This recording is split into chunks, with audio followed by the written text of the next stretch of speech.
Welcome in, readers, to what I just this morning decided must be the start of season 2 of the Chill Pill.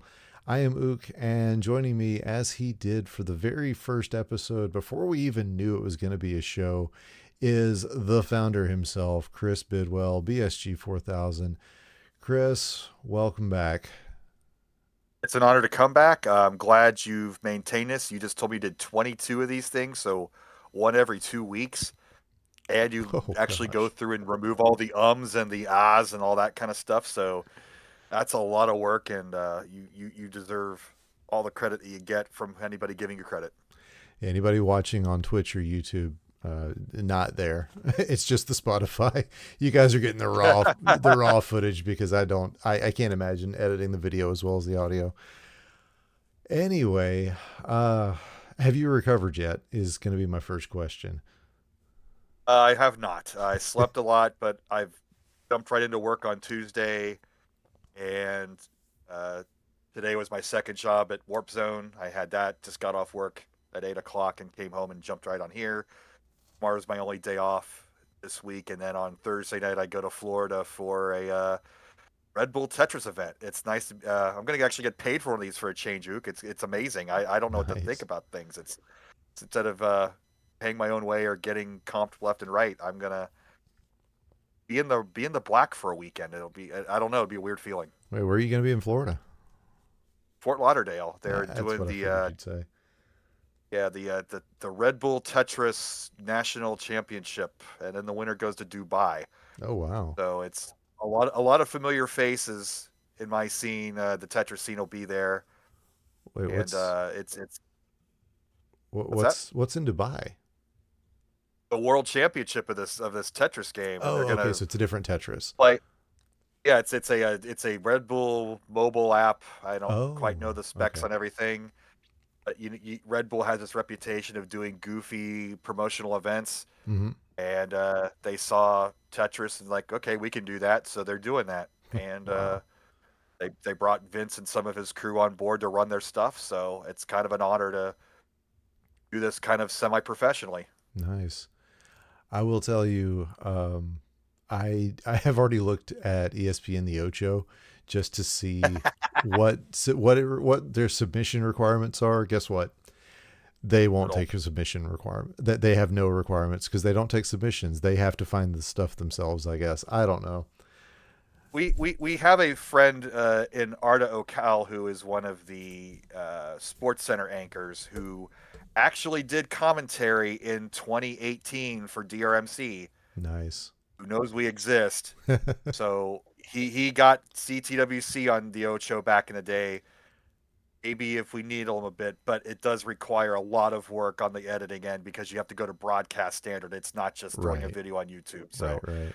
uh, it is certainly a possibility, and we have the ins on doing that, but we would need some professional video help if we went that way. Yeah, I'm not surprised at that. Had already been kind of thinking through some of my own contacts. I've speaking of just random things that are on ESPN, I was in the spelling bee in '98, and one of Nice. the fourth place, I believe, competitor is a friend of mine on Facebook. She works for ESPN, and she pretty much just comes out of her cave like once a year. I'm not sure if she's still with them, but she was coming out of her cave like once a year just to do bee coverage. So that was like, I was like, Amy, I haven't reached out, but I was like, I wonder. And I will tell you that that 2016 video that, I mean, I still remember, Jonas Joseph, because that video leads to me here. That's the crazy thing Oh, about it. Yeah, yeah. if it weren't for that, if they hadn't gotten that exposure, I would never have seen the video. I would never have thought to myself, "Huh, there's a classic video game series that, maybe I'm good enough for." This was back in the days when 350K would get you into the top 32 for the bracket. Hmm. And I was like, yeah, I had never even owned a Tetris NES card. I grew up with Game Boy, so I didn't need it. And literally that forced me to practice Tetris, which led me to Twitch, which led me to the DrMC. So that there's a reason I always say that even though I I've never been a Tetris person, that Jonas is the reason I'm here. That's why. So Yeah. yeah, it's crazy. He was certainly magnetic in that way, and an awful lot of people came into the scene because of his personality and his openness on his streams. So Yeah, yeah, yeah. I know that the connection is kind of weirdly broken in 2020 if we go into that big discussion later on. But going into our 10th year, I've been doing a lot Mm-hmm. of reflecting on where this 10-year journey has taken me, and I'm absolutely digging where we're at right now. But I don't want to lose sight of what we did prior to 2020 either. So, Well, talk a little more about that. Feel free. well, I mean, the big thing that I don't know if you heard the news, but Heather Jonas's wife, Yeah. our 2019 champion, she was diagnosed with breast cancer a couple months ago. Mm-hmm. So there is a blog on her Instagram going through the journey. I'm not going to go into all the details. Modern medicine and catching it early and being young and healthy, otherwise that kind of thing. She should be okay, Mm-hmm.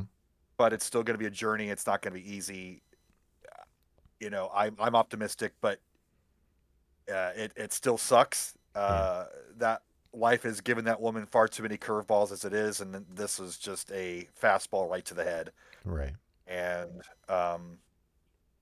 I did message her after our tournament and sent her the Pangolin Perula clip, just like saying, you know, thank you for doing what you did and contributing the way you did. Look at these two amazing women carrying your torch on. And she's like, hell yeah, Wonder Twins, let's go. So she saw it. She's still aware of things. Hopefully one day she'll attend another live event, but she's got her own issues she needs to deal with right now first. And Right. I had a really broke down on the stream the other day at the tournament talking about it, and it was too buzzy in the room for to hear what I was saying. And I think people in the chat might have seen it, but one more time on the show, just we miss you, Heather. We love Yeah. you. You're gonna get through this. Go kick cancer's ass. So, Absolutely. but I don't know. But on the history side, so there's obviously that clear demarcation pre 2020. It was mostly me and my NWC friends like Packy, and then some of the classic Tetris people, and then a few people were coming down to Pittsburgh. Like DM Hero discovered us, Dimwit discovered us, Mm-hmm. Steve S. Obviously, he's Steve. still Yep. around. Always Steve. Yep. Oh man, Steve's a, I mean, He's a goat. quiet assassin. He's a goat. He's like sneakily getting better. Like people kind of think, oh, he's just kind of a C tier. No, no, he's better than me at this point. And I think he was damn near in the top 8 this year. I forget where he finished, but he was higher than most people expected to be. Plus, he drove a van from Pittsburgh to Columbus to pick up a lot of stuff and take it back and forth on his own dime. So, Nice. absolute goat. But we were on an upswing because of the Heather thing in 2019, and then COVID hit, and we kind of were chopped at the knees scene wise, and we still had that 2020 tournament, but kind of everybody everywhere was in it. And then we rebooted in 21. Most of the scene were people coming over from the speed scene, which was great. Mm-hmm. It's been our solid core ever since then. But there is that clear demarcation line in our history between the Replay FX years and the DRMC years, or we would cheekily call Replay RX in honor of Replay FX in those early years. We didn't really come up with the DRMC name until 2020. Right. So, but it's been a wild ride, and you don't think 10 years is a long time, but it absolutely is. My daughter was like in second grade, first grade at that first tournament, and now she's a junior in high school. So that's pretty much an entire child's life at this point. So if you think about it in those terms, it's an awful lot that goes through and happens, and it and this past weekend a little bittersweet for me. Vince couldn't make it, Barrett couldn't make it, and Yeah. some of those OG guys that have been coming out every year just couldn't this time, and it was understandable. But for me, the vibes was like the transfer over to the post 2020 scene is pretty much complete at this point, and it just just I'm not sad. It's just a little bit, like I said, a little bittersweet for me on a personal note on Sure. kind of missing out on those old G guys. Yeah, I mean, I really felt like I bonded with Vince last year, Yeah. and yeah, he brings, if nothing else, the man brings the ability to put stuff together. You know, Oh yeah. he knows how to put the hardware together, which is something that, oh man, I think I stepped up in that role a little bit this year, but You did. it's not having Vince there, not having Barrett there, it really makes a difference. So, we wish them the best. Hope we can see them next year. Oh, but yeah, I think the scene has definitely changed just in this year. I think in Mhm. the last 12 months we have seen some massive, massive changes. But I want to let you riff a little more on history if you've got any more to throw in on that before we get into how the scene has really moved in the last year. Well, obviously, the Fightcade is the big change, Oh and yeah. people discovering us through that. That's going to be a new influx of people. But history-wise, we're a little stagnant at the top line. Snipe has won 3 championships. Swung has been top four pretty consistently. Hacky is now kind of a top eight borderline player. I hate to say that, Yeah. uh, uh, but Snipe felt a little more pressure this year than previous years. Luke had him on the ropes and as a cider, Mm-hmm. and he lost a game in the immunity pool. So he is human. He is beatable. He is going to be determined. He's going to watch his mistakes and try to improve. He's not going to give up that crown easily. But maybe with this influx of players from the Fightcade side getting thousands of games in over the course of a year, maybe that's what it's going to take to have a new champion next year. Not that I want one or don't want one, but if that is going to happen, then that's what it's going to take out somebody like Snipe. Right. Well, I mean, I'm reminded of 2020 speed when Dimwit and Packy were dominating the field to the point that there was almost nobody else making the finals. And Right. with just within just a couple of years, even before Dimwit dropped completely, the rest of the field was catching up to him. Packy has made a couple of finals this year, but that's really all he's done top two wise since 2021, I think.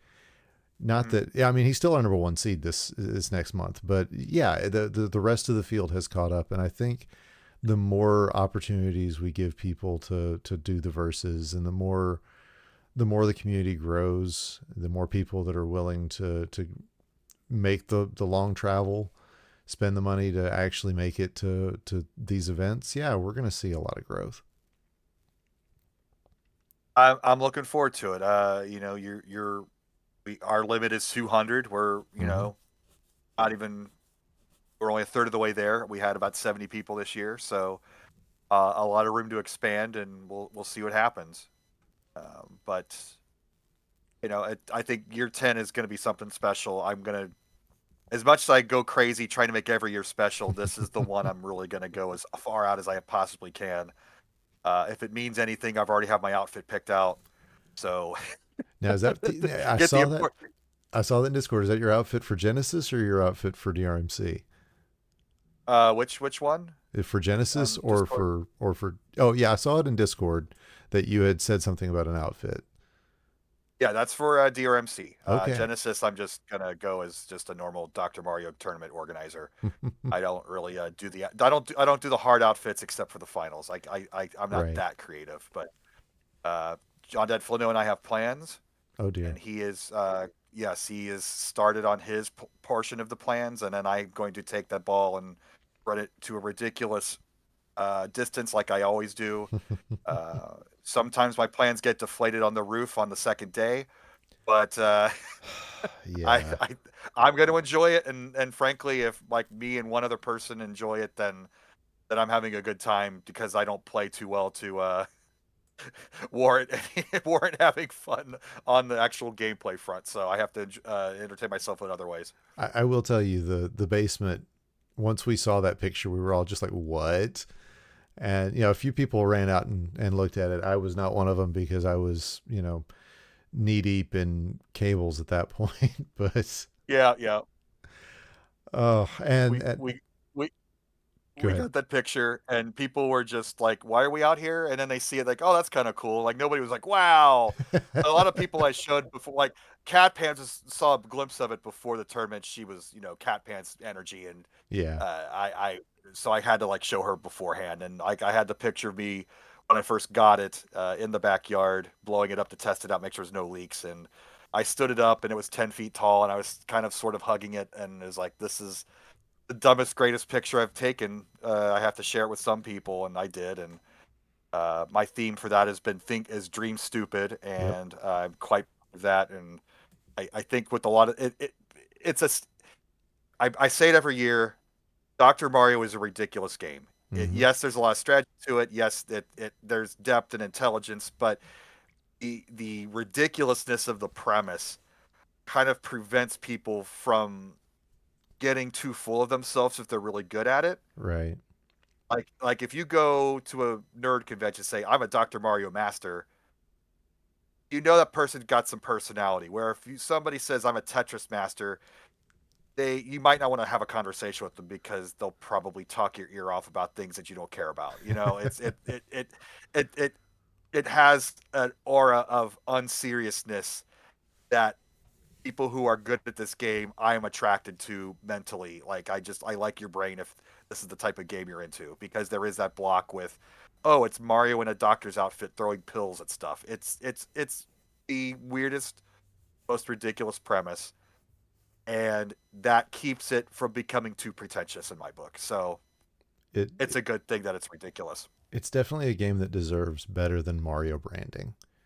It deserved to be its own thing, Hmm. but hey, we got the doctor, we got Mario, so we work with what we've got. But yeah, Tetris has its own unique vibe, and I feel like Dr. Hmm. Mario really could have done that with, you know, literally anything but the Mario brand. But Nintendo knew what they wanted to do, and they did it. So here we are, right? And it's still sort of running strong. I mean, sorry to humble brag, I did get to visit Mm-hmm. Nintendo's headquarters last month, and I talked to my friend Gil, who works up there, and we talked about Dr. Mario in particular. In fact, they have a Dr. Mario red tent in the lunchroom next to Nice.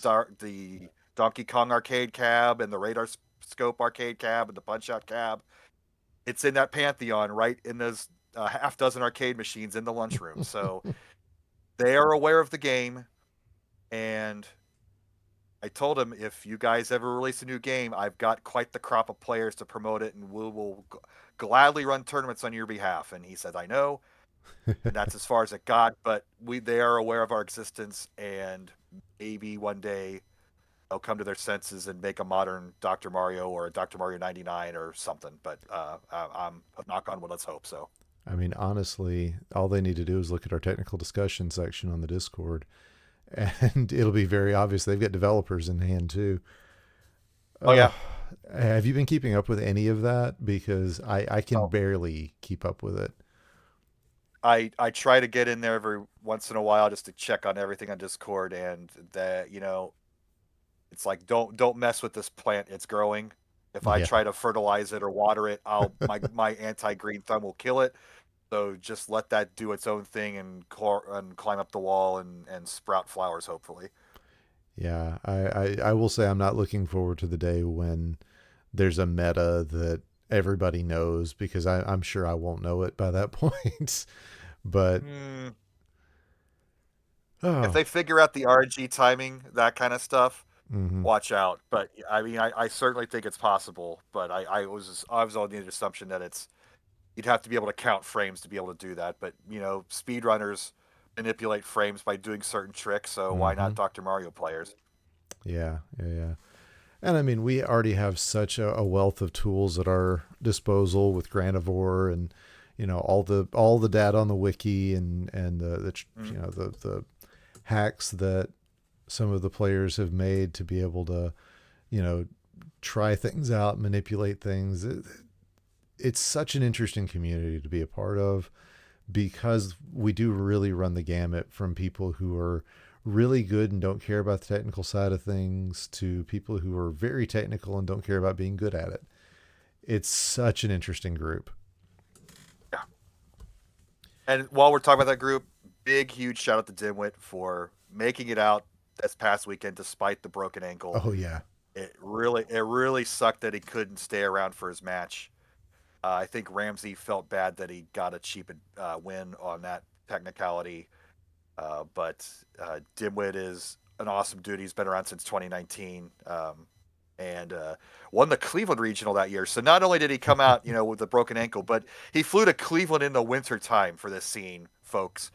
So he is an MVP in my book every year, and I love the guy. And obviously, I hope to see him in future years. I can't imagine he wouldn't, but he's gone above and beyond the call of duty on everything he's done. Yeah, I will say shuffling the people around him this year was probably my proudest That was achievement. you. That was me. Yes. Yeah. Yes. And- Brilliant, brilliant. I mean, I had an idea, but you were like, I see. You're throughout the weekend. You saw me struggling with all these little tasks, and you were like, "Chris, I've got this. You handle this." right, right, right. And I needed that guy, and you were that guy for me. And bless you for doing that. Thank you so much. Of course. Glad to be there. Yep, and yeah, it really meant a lot. And I think especially after the first pool on Saturday, we really got our act together, and the show was pretty much on schedule and smooth after that first qualifying pool, which was total chaos.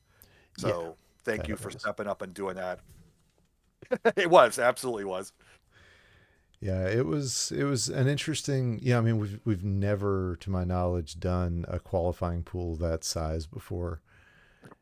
It was, who me, uh, just a lot of people, a lot of pieces. I think I did the math. It was 231 matches in my pool alone. You Uh, were in the 22 I was in pool. the 22. Yeah, Yeah, so 22 by 21 divided by 2. Yeah, so I'm something like trying to that. do dimwit math. Yeah. I just knew it's 21 plus 20 plus 19 and so on, all the way down to one. That's how I did the math. Um, 31. Yep. so, I mean, we only got to see 85 of them, I think, on stream, but there was a lot of really good Dr. Mario going on in the Blue Room. I think in future years, I would love to see just a camera pointed back there, but we've Mhm. got so many streams going on at once. It's so hard to get anything done. That just the feel of that room, especially. Yeah. Oh, it got so busy and crowded and hot back there at times. But man, it was interesting. It was an interesting place to play. Sweaty Dr. Mario. And interestingly, the top players who were pulled out to be on stream exclusively didn't get to go back there. So maybe Mm-hmm. that added to the air of this is the Thunderdome. The winners of this room are going to go out to the champions of the Red Room and represent us, kind of a vibe, maybe. Am I making this up? Am I making up lore as I go along? Because I I really didn't mean, get to go in the Blue Room too much. I will say,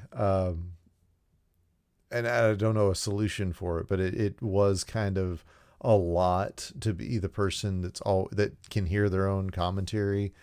And you got other players who were sitting in the chair the whole time and they're hearing a different commentary. It was interesting. I don't know what a difference it would have made to certain players had they been in different seats. So I don't even know. We got I got Cat Pants in chat right now. She was one of the five in my group, and I don't know if it would have made a difference being able to sit down and oh, okay. She just said she liked her home. Welcome to my home, prepared to be destroyed. So there we go. That's that's one view on the whole thing. But yeah, it was interesting seeing these players who are just having to sit here and be in that same spot over and over and over again. I don't know. I feel like certain players would have really responded well to it, and some may not have. Um, the same with the lounge. I thought the lounge was the greatest thing. I would have sat Yes. there and played every match there. And Ramsey said, "You know what? Those were comfortable seats, but if I'd had to play one more match there, I would have stood up." And I was like, "I respect that." Yeah. It's very interesting the differences. Um, so yeah. Anyway, that's just a little bit of insight from my end of things. But those pools, I love the idea of having these super pools because it wasn't 40, 30 people sitting at 7-0. Oh yeah, yeah, yeah. That was a figment of from 20 from the first year from 2017. Like when we were barking for people, Mm-hmm. like let's get 8 people together. We had to pull them out of the audience or whatever and put them in a pool, and then they played each other. And then after that first year, we went to a free model to try to get even more people to show up. And in 2019, we were right at that sweet spot where we were pretty consistently full of pools with 8 people all day long, Mm-hmm. and that seemed to be the optimal number. And we had to reset our expectations in 2020 and then 2021. But it was time to like that 23, which Scout, rubbing in our face about how we didn't have our act together with all those people going 7-0. And I think the solution in 24 worked pretty well, Yeah. but it was time to expand it to super. And there were some people who thought it would be a little too much, and frankly, 20 is too big. I think the sweet number is going to be 16 for next year to keep it to bigger than 7, but 15 games in a row that should take around 2 hours, and the chaos level should be reduced a bit, and maybe we can even run 2 pulls concurrently with that number, but we can investigate that Yeah. later next year. That's But that's a lot of but mechanical stuff. right, right. But I think 16 is a sweet number because then we can go through it, like you said, you're down to about uh 15 squared minus half. So the number of games would be significantly less than with 21, and we can get through more pools in a faster time. So but again, we're fine tuning. But I do think having that 1 year with that super gauntlet is going to be a fun story to tell people Oh coming to the yeah. scene later on. Like, Oh yeah. you sat them in for 21 games in a row, dear Lord, yeah, that kind of thing. So And I will say the stools were probably I felt like they would have been much appreciated. I didn't have to sit in them the whole time, but I can't imagine doing that in a plastic chair. So, really glad to oh, have those good. new stools. Yep, yep. That was Rob Rito money, so not Nice. a sponsor. So that was our major crazy purchase. The story behind that was there is this arcade dealer on my Facebook feed. He's putting up, oh, here's a DDR machine for 10 grand. Here's a Tyco machine, blah, blah, blah. And then every month on the dot, there would be these red and blue stools, $80 a piece, $80 a piece. And I keep seeing them. It's like they're talking to me. Like, Right. Ook, they're talking to me. Like, you know how I am with my red, blue, yellow stuff. I know. I know. And I got the money from Rob, and it's like, you know what? Let's order them. And I'm glad I did. They were comfortable, like, because those arcade stools, they didn't have a back on it. I wasn't sure. The cushioning's nice. They're Japanese arcade stools. Yeah. But other than Hoop's back issues, he got a back chair. Everybody seemed to like them, so I'm glad those are a hit. Yeah. Absolutely. One of the other interesting consequences of the size of the pool and the fact that we were rotating a little more slowly out on the main floor is that Mm. the top players weren't rising to the top as quickly. I don't know if you saw Yeah. it. So like I remember I had played my first few matches back in the blue room. I did all but one. I had to catch lilac wafers after I got out on the floor, but I had played just my first few, and I'd done well. I had already made that loss to T Flow that I'm still not sure how that happened. He's a good player, honestly. T Flow's a good player who Oh, got under leveled just by a really good bracket or a really good group. But I've won a few, and I just hear somebody had walked in like, "Ook, you're doing great," and I was like, "What are you talking about?" Eventually I got to stick my nose out because about the time they were finishing up the first group of people, I had pretty much gotten through everybody that was in the blue room. And I was like, how am I like third on the list? And it was because, the people out front had only played like 5 games, and I had a chance to get like 9 or 10. So Right. it's an interesting unintended consequence. Jess was one like that. I called her the buzzsaw because she'd run through like 13 matches in the back before she got out front, and still ended up. I mean, it's Jess, for crying out loud, but it's just funny seeing the people end up at the top of the list, and then you're like, oh yeah, they've still got to play each other. So we'll see what happens. That leaderboard was fun, and one of my uh, notes for next year is to get that incorporated into the stream so that people watching can have a live update of what's being, what the standings are of that pool. And that even though we know technically that the people in the back room are playing more games, Mm-hmm. it is fun to watch the players on stage work their way up that list. So there's drama on both ends Yeah. because they're the ones going to finish out the pool playing each other. Which that was a savage idea. Like let's let them play like we're gonna have our 5 future players. That was my idea, and then Mm-hmm. she picked out the players and she said let's have them play each other last for the drama effect. I'm like, yes, let's do that. So again, the teamwork on this every year, I just love the ideas that on the fly we come up with this stuff and it works out, and then we can tweak things in between. But I'm generally a fan of Super Pool, and those last few games are fun. And like you said, the people coming out of the Thunderdome in the blue room out into the red room, getting their chance to uh, put up their dukes and go through that gauntlet of 5 good players. That's pretty fun too. And also that way, I wanted that was so that everybody got a chance to be on stream. Mm-hmm. Because if we did it in a true fashion where everybody was playing everywhere, somebody would be left out. And I Right. think if you're paying $50 to be in a tournament, you deserve to get some airtime.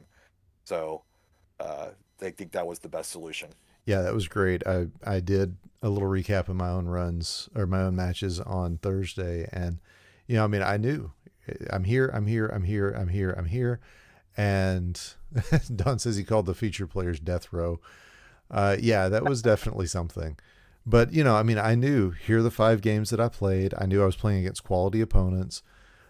And the only shame is that there weren't more spots for players out front because I mean I played Influx and Sahar and Savage and Ramsey all in the back. Oh, And Choco Cat. I played Choco Cat in the back as oh, well. Like, I mean you can only grab 5 players, and Don, Tomahawk, Ibar, Cat Pants, and Rob are 5 great, great players to have out there. It's just like, well, what do you do? So well, if we get the entire space next year, maybe we have a second lounge. I don't know yet. who Let's knows? Uh, so there's possibilities to get more streams up. So this was our experiment into multicasting, and that worked. So got a channel. Betty's got a channel. DF. I mean, that lots of people have personal channels that they can put up. Now we can't stream everything, right. but we can go beyond 3. So let's see what happens for next year, depending on our space situation. Depending on how many computers we have available. Yeah, that too. And like if we're going to be on stream, we can't stream a regular NES. We would have to have an HDMI system or an RGB modded system. So there's Right. that limitation too.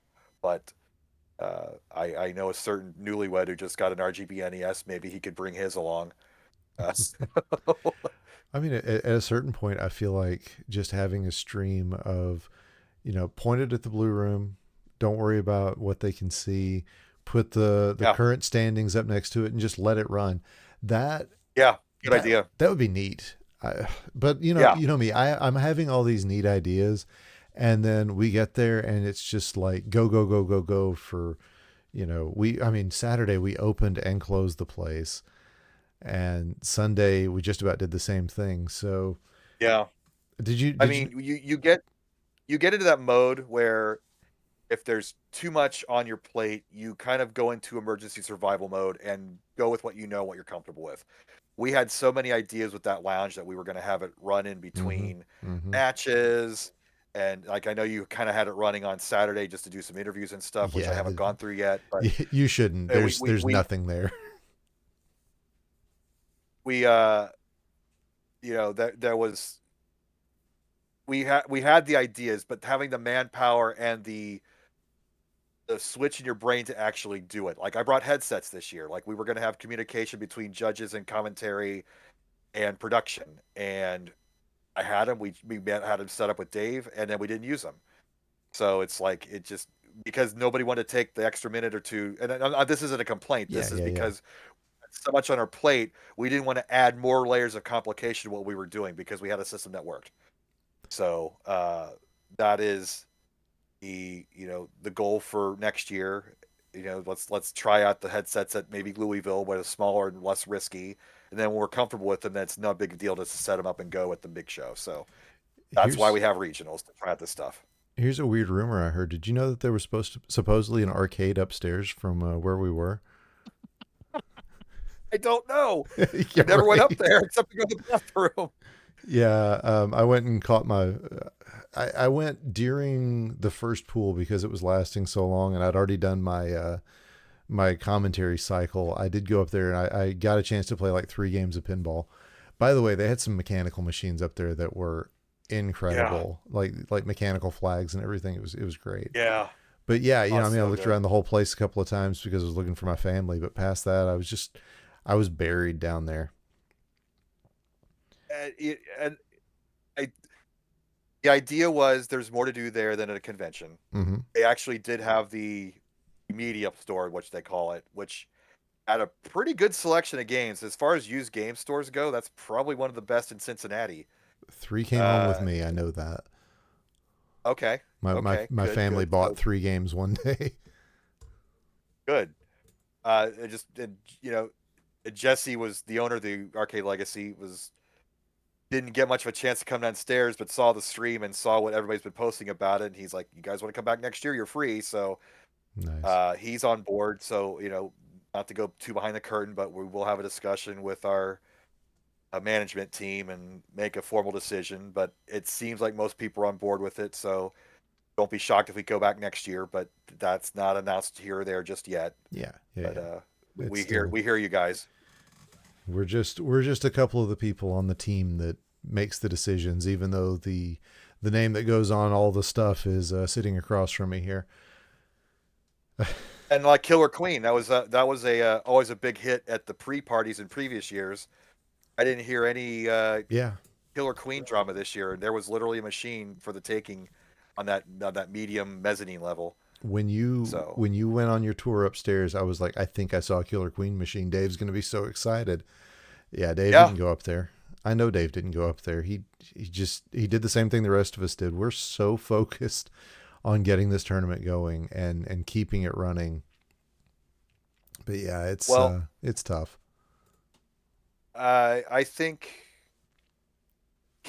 Jesse invited us to be there Thursday also, and I said, well, we're gonna have a staff get together, and that's okay. And you'll just be a fighting game tournament. But I think if we take advantage of that next time, maybe we can actually get some arcade time in.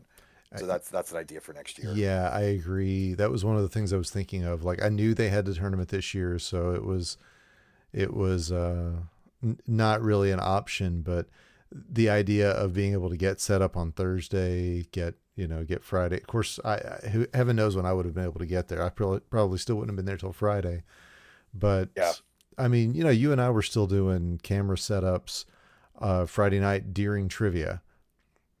yeah, yeah. Thus the I I jokes. was Yeah. I was still there on Friday night till 2 in the morning, Phew. and the techs were there until 5 in the morning. I could have done even more, but I decided to ditch the video wall on Friday night. And the tech's like, "Are you sure? We got cords and stuff." It's like I just don't have the energy to set this up now, and it was just in the way. And this is Yeah. your suggestion earlier in the day, and I was so married to it, I didn't want to give up, and I finally did late at night. But this is just how I run, and I don't. That's the thing. I go on the term paper is due energy for the whole Hmm. weekend, and I'll stay up to ungodly hours doing this stuff. But expecting other people to do that with me is just not fair. And I know Saturday night, Dave, like when we went late with the pools, and Dave was out of energy, and Sav was out of energy, and you were sticking around a bit, but so many people had to leave early, and I that was a product of the pools going too long, and we had to get those early matches out because we did not have the option to go late on Sunday. Yeah. So I do apologize again to Hey. anybody who felt that they had to stay too late on Saturday. I tried to communicate as best I could that you could leave if you wanted to. I know Snipe did. Snipe took advantage of that. That's why he played so well on Sunday. But we are aware, and we're going to try to fix things for next year, shorten the pools a bit, and get out at a decent hour on Saturday night. So Yeah, I thank mean, you everybody for putting up with that. given given the size of the pool, given the fact that we were really flying by the seat of our pants. I mean, we did people who aren't in the leadership don't really know how much work, how much planning, how much arguing goes on in the Yeah, months ahead of time. Like we really do spend a lot of time trying to figure out what is this going to look like, how long is this going to last. Savage put so much work into trying to get chat. I really felt like I wasn't there for her as much as I would have liked to have been, as far as helping get stream commentary and everything going. We really did a lot of that just side by side last year. But at the end of the day, we all know that sometimes things just don't go the way you expect them to. Murphy is very strong.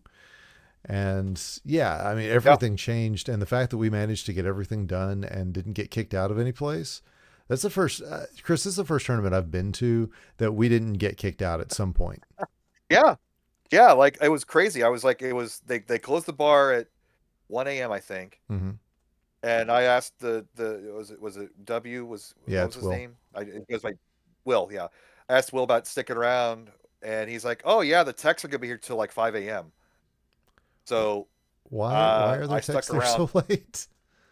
because that's when they fix the pinball machines and stuff because Fair they're open enough. so late. So Fair enough. they have like overnight second jobs. So they like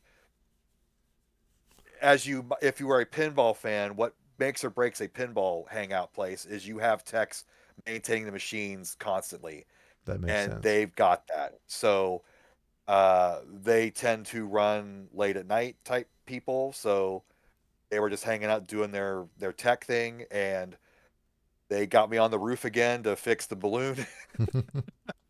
And it was crazy like Silent Hill foggy that night, so I'm up on the roof in the fog, and Oh yeah, I the remember yellow that. glow of the parking lot lights were it was straight out of Silent Hill, and it was kind of great, and I'm glad I didn't die by falling off the roof.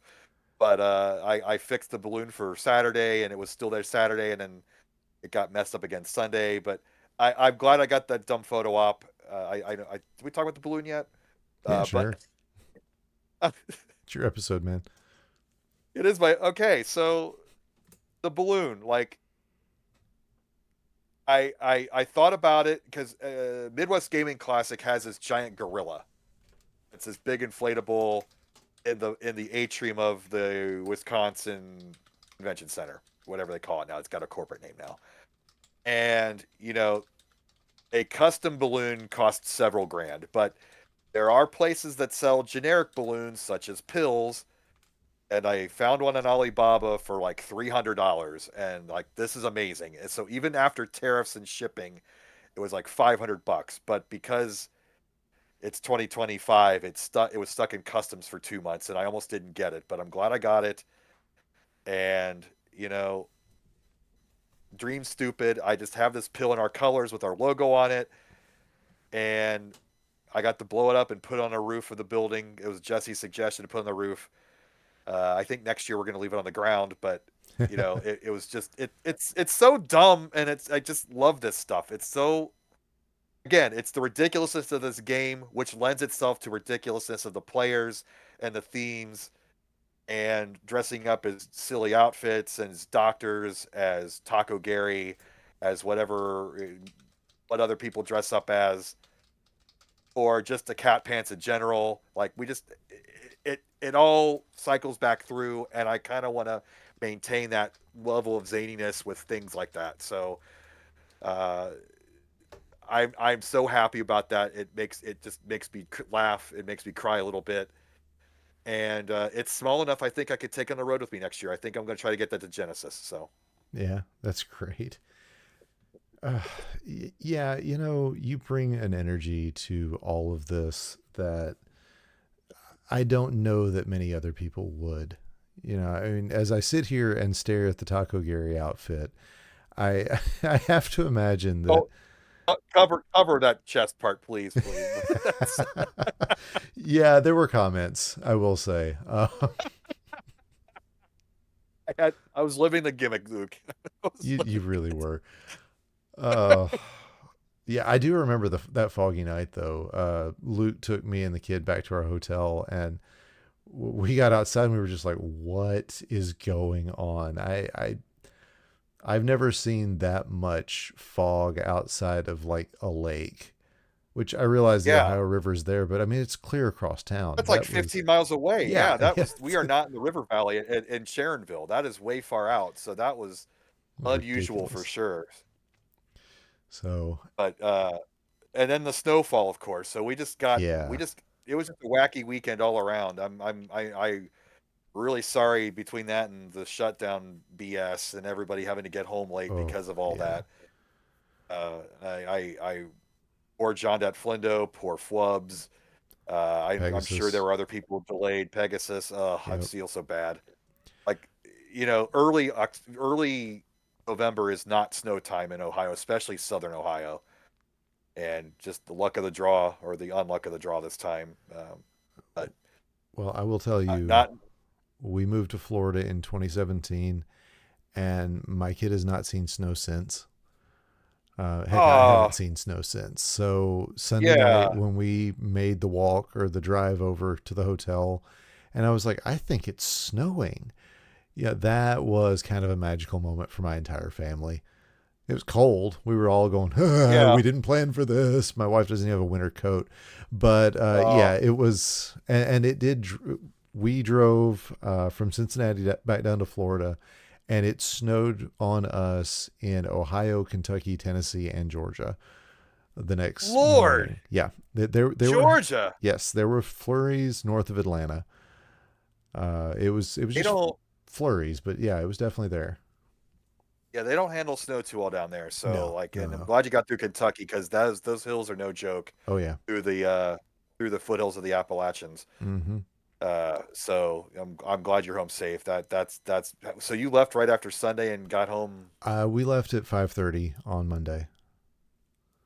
Oh, you left Monday. Okay. Yeah, yeah. We stayed the night because I made the drive up overnight, and Mhm. it took a couple extra hours because I was tired. I had worked Yeah. that day, and I basically just went home, tried to go to sleep. My truck was overheating, so it took me a little longer to get home, and it was just a really rough night. But we left at like 11 o'clock p.m. on Thursday or on Wednesday night, and got there like 3 p.m. on Thursday. So it was about 16 hours there, but it only took like 13 coming back because we drove during the day. So it was good. It was still cheaper than flying. Oh, oh yeah. Question for you. When Betty goes through Kentucky, she complains it smells like chicken. Did you have that same issue going through Kentucky? I don't think I go through the same part of Kentucky because why would she go? I guess she would You can go. barely. You can take 71 following the Ohio River to Louisville, and Mm, then take Louisville straight across to St. okay. Louis. So that, or you go up through 70. Yeah, we're talking maps.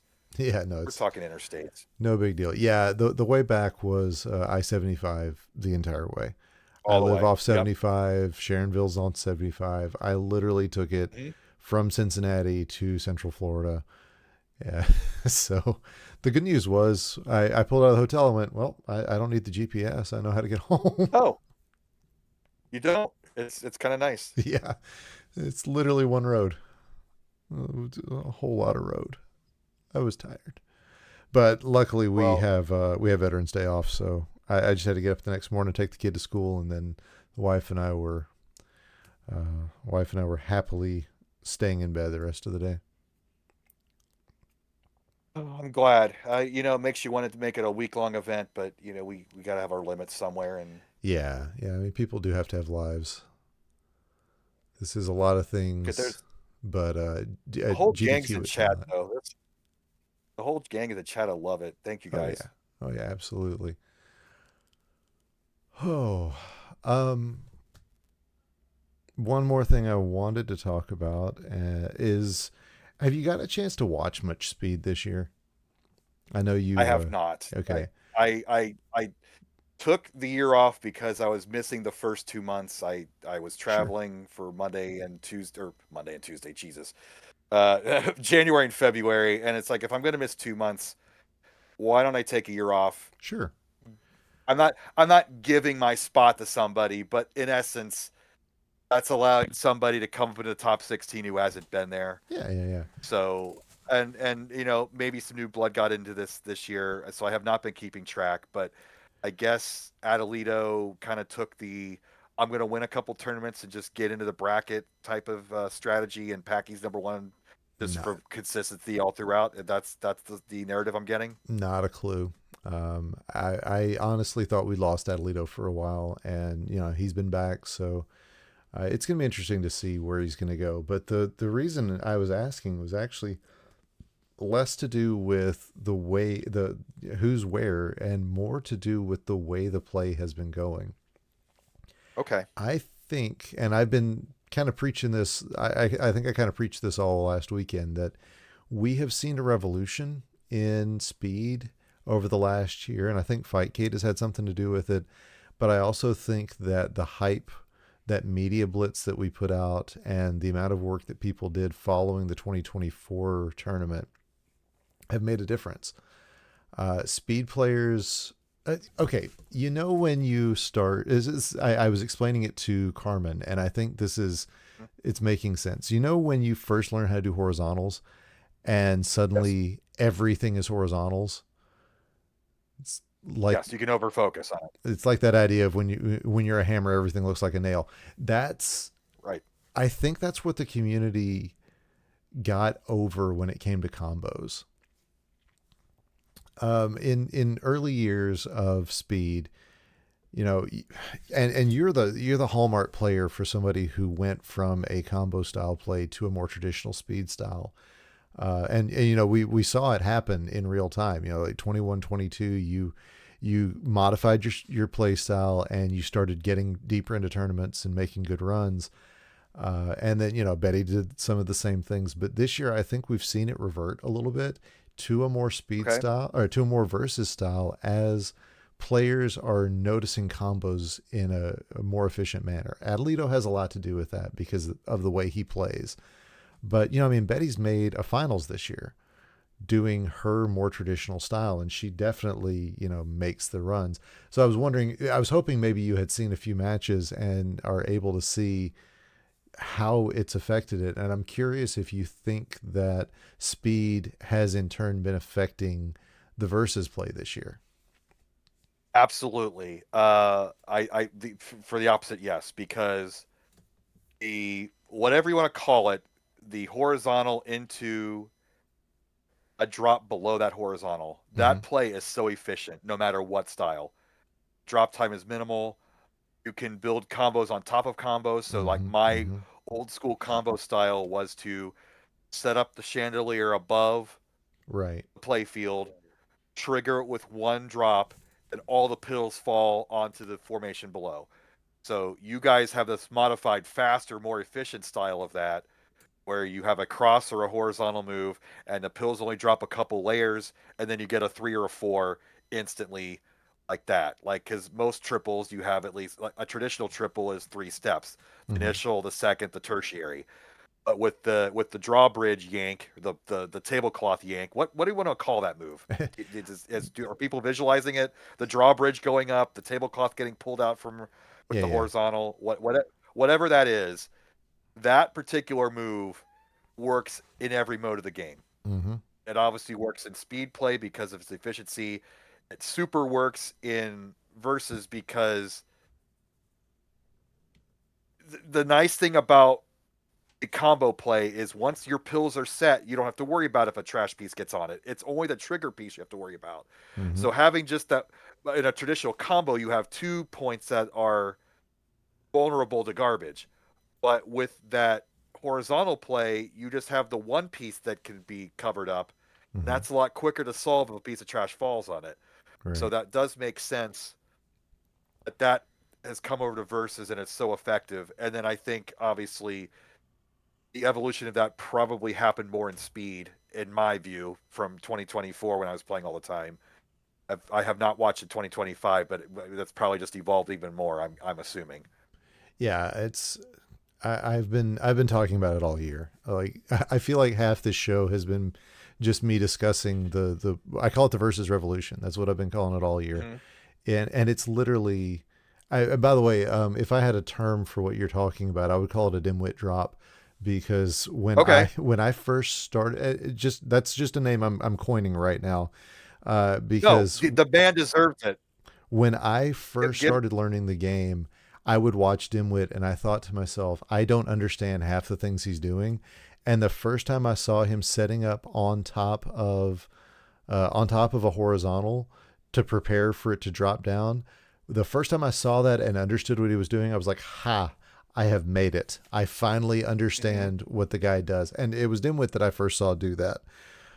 So yeah, that play is a standard and has been for a bit in speed, but the crosses and the L's are really coming into their own this year.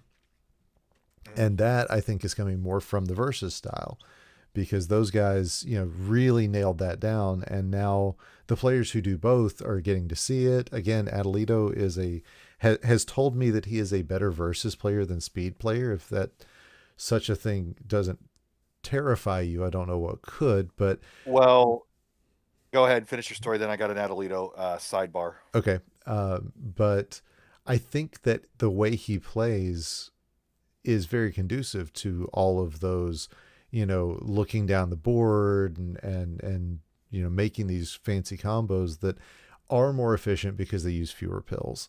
So yeah, I think that has been a thing that's happened for the last couple of years now. And it does make sense that the two styles are converging more. Mm-hmm. I mean, the goal is the same. You just have to deal with trash in a versus game, and you don't in a speed game, and that should make your efficiency even extra efficient. Mm-hmm. So, Mm-hmm. uh, so Atleta Adelito won sidebar. the title last year. Mm-hmm. Sidebar, he did win the title last year. I had the trophy purchased. I Yeah. mailed it out to Turkey at a cost of about $80. And about 2 months ago, it came back because rules have changed and things are rejected. I don't know exactly what. So I have a blue pill trophy in a box. I'm too sad to even take it out of the box. And I have no way of, maybe one day I can get out to Turkey to give it to him in person. But unfortunately, because of these situations, I'm not going to buy trophies for speed this year because of the Yeah, possibility that of makes sense. shipping internationally. And I'm really sad about it. I was taking pride in taking some of our extra money and giving the speed champion their due for that title. But I just hope that Adelito and Frank and Hibimato and I really want this to be a world championship. I know we kind of call it that tongue in cheek, but in Right. reality, it is a North American championship, and we can call ourselves the biggest Dr. Mario tournament in the world. But until we can get the prize pools up a bit more or whatever, it's cost prohibitive to come out to Ohio for this sort of thing. But if you guys are listening from overseas, that is the goal. We do want to have you out sometime, and maybe we could work together to help you facilitate that with GoFundmes or that kind of thing. But we all miss you, and we want you to come out to. We want to meet you. You're our people, and we want to make our tournament even that much better by having your presence here. So Maybe I'll that's kind of one of our long-term goals. maybe I'll have to try sending it over to Pullman and see if he can get it to Turkey from Germany. Yeah, it'd be a lot easier, but still, still Still, quite a yeah, quite a still a quite a pain. flight. Yeah, Absolutely. but if anybody's happened to going over there, let me know. We can not. It's not smuggling. We're doing it overtly, but let's get that trophy over that border and get it into his hands because the man deserves it. Yeah. I mean, is there any talks or have there been any thoughts of trying to run the match Reno year round? To try to build up so that we can do. Yeah, I don't know. I I don't. thought about doing that for maybe the regionals. Yeah. Like instead of having a matcherino for each regional, we kind of have like a running jackpot Mm-hmm. And then depending on the size of that jackpot, we either continue it into the finals or cut it off for the regional winners to aid in their travel expenses, and then have a new Matcherino fresh for the finals. But I think we should take advantage of the Matcherino a bit more. And a little bummed we didn't get much action on the Matcherino on Sunday. We got a lot of on Saturday. It was at like 700 some dollars. Then DM Hero kicked in Yeah. 500 on Sunday to get it past 1,000. Yeah. Big, big, But big shout out to big DM shout Hero out for that. DM Hero for that. Absolutely. And we did get some good contributions. Sunny Gem missed Hmm. her this year, obviously. There were some other $100 plus contributions, so it's a nice chunk of change. I think the winner's going to get $600, but I think Great. Snipe spent thousands to get out here, so that's not even going to put a dent in things. Yeah. A little bit of dent, but it could be a bit more. I'm not complaining, obviously. It's Match Arena is a great service and a great way to support players for people watching, but just some things that I hope are better next year. That's all. It's Yeah. Yeah. Yeah. how do you talk about that without sounding complainish? I am not complaining whatsoever. It's just kind of a let's give it bigger next year, guys. Kind of that kind of thing. Yeah. And it cannot be understated how much time, effort, and money Chris puts in, y'all.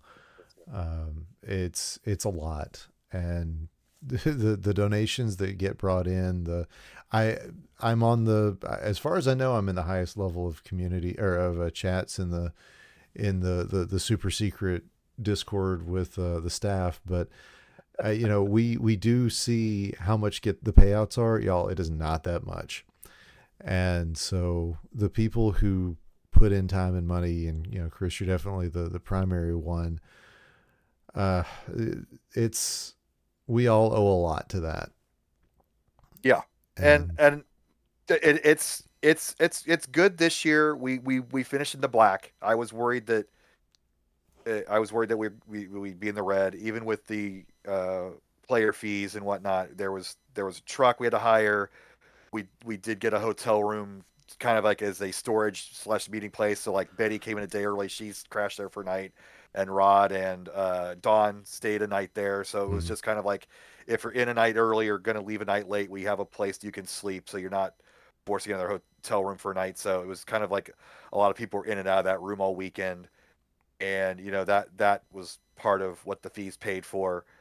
And and with that and the merch sales, I had to buy the t-shirts. But we at the last minute we got a really good deal with one of Jesse's people for affordable t-shirts, because the people I did it last year were going to charge me $20 a shirt, wow. and and we didn't sell through all our shirts. So had it with $20, we would have lost money on those. But we got a good deal on the shirts at the last minute, so that was actually profitable.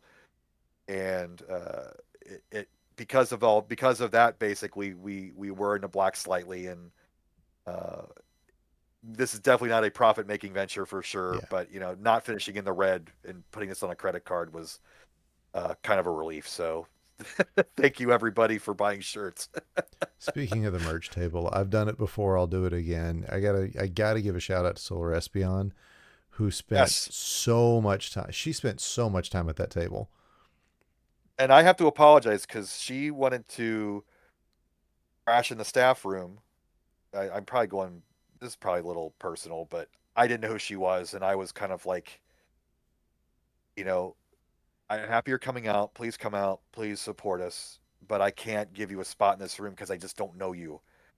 It's just one of those. I can't let anybody in who just wants to come in. I feel bad about that now, so I'm apologizing publicly, because she's part of the family now, and in Yeah. future years, you're absolutely welcome to that room. So I should have done it personally, but you brought up the subject, so There's I a hope lot that's of not an embarrassing story. Yeah, there's a lot of people like Sazzy. When I met Sazzy on Thursday, I had no idea who she was until I yeah, got the name. I was like, oh, you're Sazzy. Okay, cool. Hi. yeah. She was here last year too, but she was working merch table, so when you're out in Gotcha. Netherland, people kind of forget you're there, But unfortunately. So yeah, I mean, there's a lot of players, and even a lot of the speed players don't play with their they don't play with their cameras. So even mhm. though I know the name, like K Tizzle, when I met her. Oh yeah. Yeah, I was like, I had no idea who she was, what she looked like. I was like, oh, hey, you're Kate. Got okay, now I know. You know, it's there. There are a lot of players like that. That I think the first time I met Watchman was the same way. I had no idea what he actually looked Oh like. yeah. The beard. I, So you know, I try to emulate the Jonas strategy of talking to as many people as I can at the social time, and I can never be Jonas. I'm not the extrovert he is. But if you see me at the after party or whatever and come say hi, I will definitely say hi back. I'll play a game of Dr. Mario with you. I try to make the rounds. I don't hit everybody. I'm terrible at remembering names. I do remember faces. Uh, but make yourself known. I want to meet everybody. I love hearing your stories about how you got out here.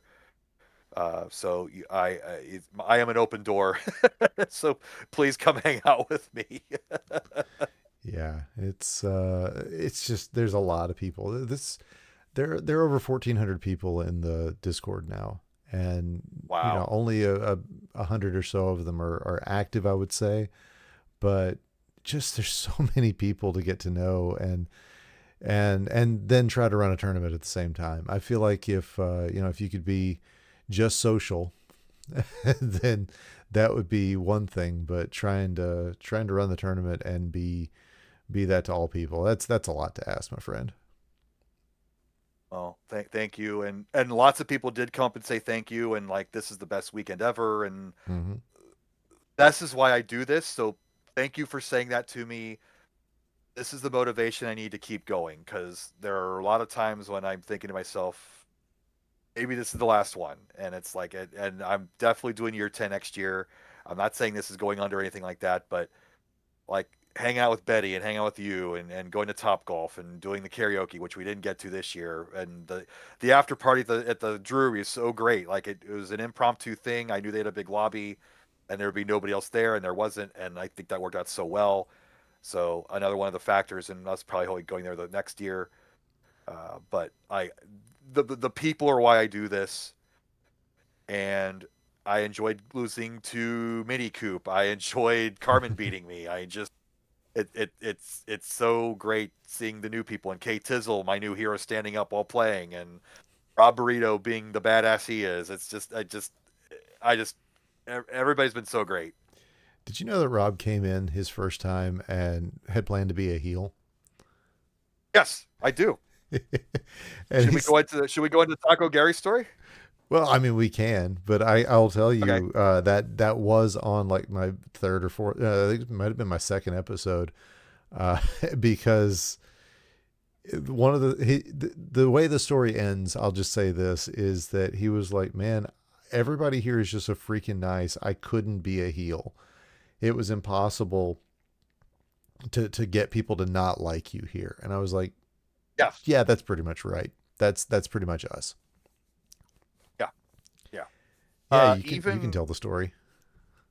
okay. So did he take it? Was this your show when he brought up the Gary story? Oh yeah, 100%. He brought up F and Gary on my channel.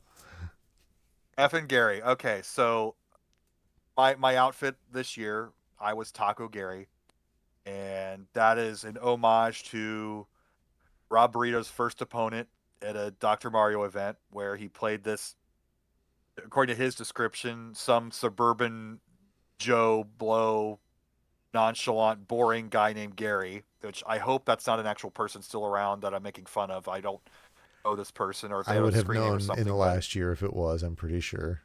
okay. But, he's Rob's walking in like a lot of people walk into this. Like, I've never lost this game to anybody ever. I'm the king of my house. I'm the king of my neighborhood. I'm the king of my family. I'm the queen of my family. Walks in this boring dude named Gary, and Gary promptly beats Rob. Hmm. So Rob is kind of taken aback and like, F you, Gary. So my goal for the my outfit was to be Taco Gary because if you look at the Rob Burrito website, got a cool little cartoon of his restaurant and there's a sign on that says no tacos. So I thought I would just play up the taco theme and be as weirdo suburban as possible. So I wore the loud Hawaiian shirt, I wore the shorts, I wore the sandals with socks, I got the bucket hat, and then I don't know why I decided to go 70s sexy, but it just felt right. So I unbuttoned an extra button on the shirt, and I guess people got an eyeful of that on the camera. I don't apologize. That's a once in a thing. That's a one time deal. You get that for free. But Oh man. and I didn't have to explain it this time at least, and people just like, okay, Biddle's in a wacky outfit, and Yep. then I love how it evolved its own way. So people started coming up with random Mexican food Yep. in the chat. So it was like Chimichanga Charlie. I got sat down and I got told about that one. I was like, for some reason, that one sounds racist. Like the others didn't, but for some reason, Chimichanga Charlie, I was like, that one sounds a little wrong. But I mean, the oh yeah, chimichanga yeah, is an American invention anyway. Enchilada. It Ench- doesn't have to be alliterative though. You can yeah, I just know. like what was I think it was something enchilada Greg was it Andy. was it okay? Just and I'm I never wear shorts. So for me to wear shorts in public was, it was a bit it was a challenge for me. I actually had to get into character to do it. So enjoy my pasty white hairy legs, the socks with socks and sandals, the whole ridiculous 9 yards, and yeah, that was Taco Gary. And then one person I was trying to annoy with it was Rob, and he got a kick out of it. Oh, of So course. that was the goal for that outfit. Taco Salad Sal. Betty, go to bed, lady. She's been up all Rest your night voice, for woman. yes. Well, she's chat's cracking me up. You guys are the best. Yeah, I will say So I spent all of the weekend, because Betty lost her voice like Friday. oh, It Friday. was gone. Yeah. And, I knew, somehow I knew that Betty was going to be calling the best match of the year. She always does. Hmm. Hmm. And we can talk about that after, if we get through, if we ever actually get to your matches, we can talk about that one after. Betty says she lost it Thursday night. I spent the whole weekend. Anytime I would hear her raise her voice, I would holler across the room, "Rest your voice, woman!" And it Mm. was, oh, it just Gotta have became a raspy thing. Betty. I think that's part of the power, the raspiness, Oh the yeah, definitely. smoker. She doesn't smoke, but she get that smoker's char in her voice, and it's just amazing. It's just so perfect for you can feel the passion in it. At least I do, but that's a bit sadistic. But I love the character of Raspy Betty at the end of the tournament, just trying to scream whatever's left of her vocal cords out, Mm-hmm. calling some amazing match. Scout just put up the video from 23. We got to revisit the Pan Ban Richard DM Hero ending from that Yep. game when Pan Ban blew it and then DM Hero out blew it, and just you and her together. What did we just see? It was Yeah. so great to see that again. I But I still so think great. that is my favorite. Well, up until this year, I think that was my favorite moment in all of Versus history. I haven't watched a bunch of the old matches. My history only goes back a couple of years, but that to me was the most incredible thing I had ever seen as a commentator or, as a viewer of Dr. Mario. And the fact that got beaten this year, it tells you Yeah. everything you need to know about that Perla Pangolin match. I don't have to tell you what I'm talking about. Oh, Standing absolutely. standing next to Dawn watching that, or not Dawn, Leviticus watching that, we were both watching the same thing, and so we were both just in absolute utter shock when it was over. I, and of course And it's mind you, Betty on the call. this was after 4 simultaneous deciders on Yep. stage one and stage two for the Yep. top eight. So we're having this moment here, which that moment's going to get lost in the awards ceremony. I think there were so many things I should have nominated that I now thinking back on, I should have added those as nominations. But we just had 4 deciders in the top eight. We're in the top four. We're having an all-woman final, woman commentary team, woman judge. Like this is natural. This isn't Mm-hmm. like let's force fit something in there. We're having two of the top three players go at it, twin sisters with this crazy rivalry through the years. We're having our A plus commentary team Mm-hmm. putting together the horizontal magic on the comms. And Savage is so prim and proper when she loses her crap, which does happen from time to time, but it's special when she loses her crap, and then she did. It was just a pitch perfect moment. And I don't, I kind of blew the lead by doing that one first with the clips from this year's tournament because everything's going to be kind of below that. But uh, just amazing moment all around, and obviously the moment of 2025 when we look back 10 years from now. And you hate to say you're glad that somebody lost in a sweep, but if Snipe hadn't Yes. swept Swang, I wouldn't be watching it. I was calling the other match. It finished Mm. up pretty quickly because Snipe took it in a sweep, and so that's why I was back in the back watching it. We'd already signed off. We'd rated DrMC, and I was hanging out with my wife. I went up and stood with Lev while that match was going on because I wanted to be able to see it. And I can't imagine being anywhere but in front of that TV when that happened. And I'm so glad that the whole community got to focus on it in the moment. Because if we'd had to divide our attention during that one, that would have been just sad. A quarter of a second more. Now there have been closer games in versus in our televised history. Uh, Me and what's his face, speedrunner guy. Darn it, I can't think of his name. The Dragon Warrior speedrunner guy, Canadian. Please, chat, help me. I Uh, feel bad that I forget his name now. is he in our But speedrun group? no, he's Oh, okay. not. He Ness Carnality. Oh, Me and Ness oh gosh. Carnality in Portland in 2019. I had a basically a frame win. Both of our peels had resolved, combos had resolved, and mine went first. Mm. So I don't know if it was a frame perfect ending or if I had a couple frames on him, but that was one of those crazy moments from that tournament.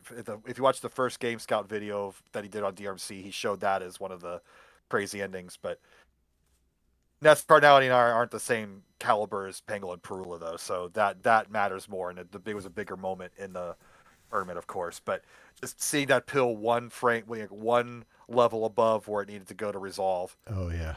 because everybody's watching one game or the other. Mm-hmm. You're thinking that Perula had some setbacks, got Mm-hmm. some lucky trash sent over, but she's got this in the bag. And Pangolin gets those two lucky pieces of trash in a row, gets the double blue pill, the rarest pill in the game, right at the opportune time. I had a joke about that, guys. And she had no business winning that game four, but her tenacity got her through to the game four. And then I think game five did resolve properly because in that particular day, Perula was the better player. But damn, what a moment! And it's funny because I posted on the group, the Dr. Mario Facebook group, which weirdly enough, we have a lot of people who watched strictly through Mm-hmm. that aren't in the Discord. So it is kind of its own separate universe. Mm-hmm.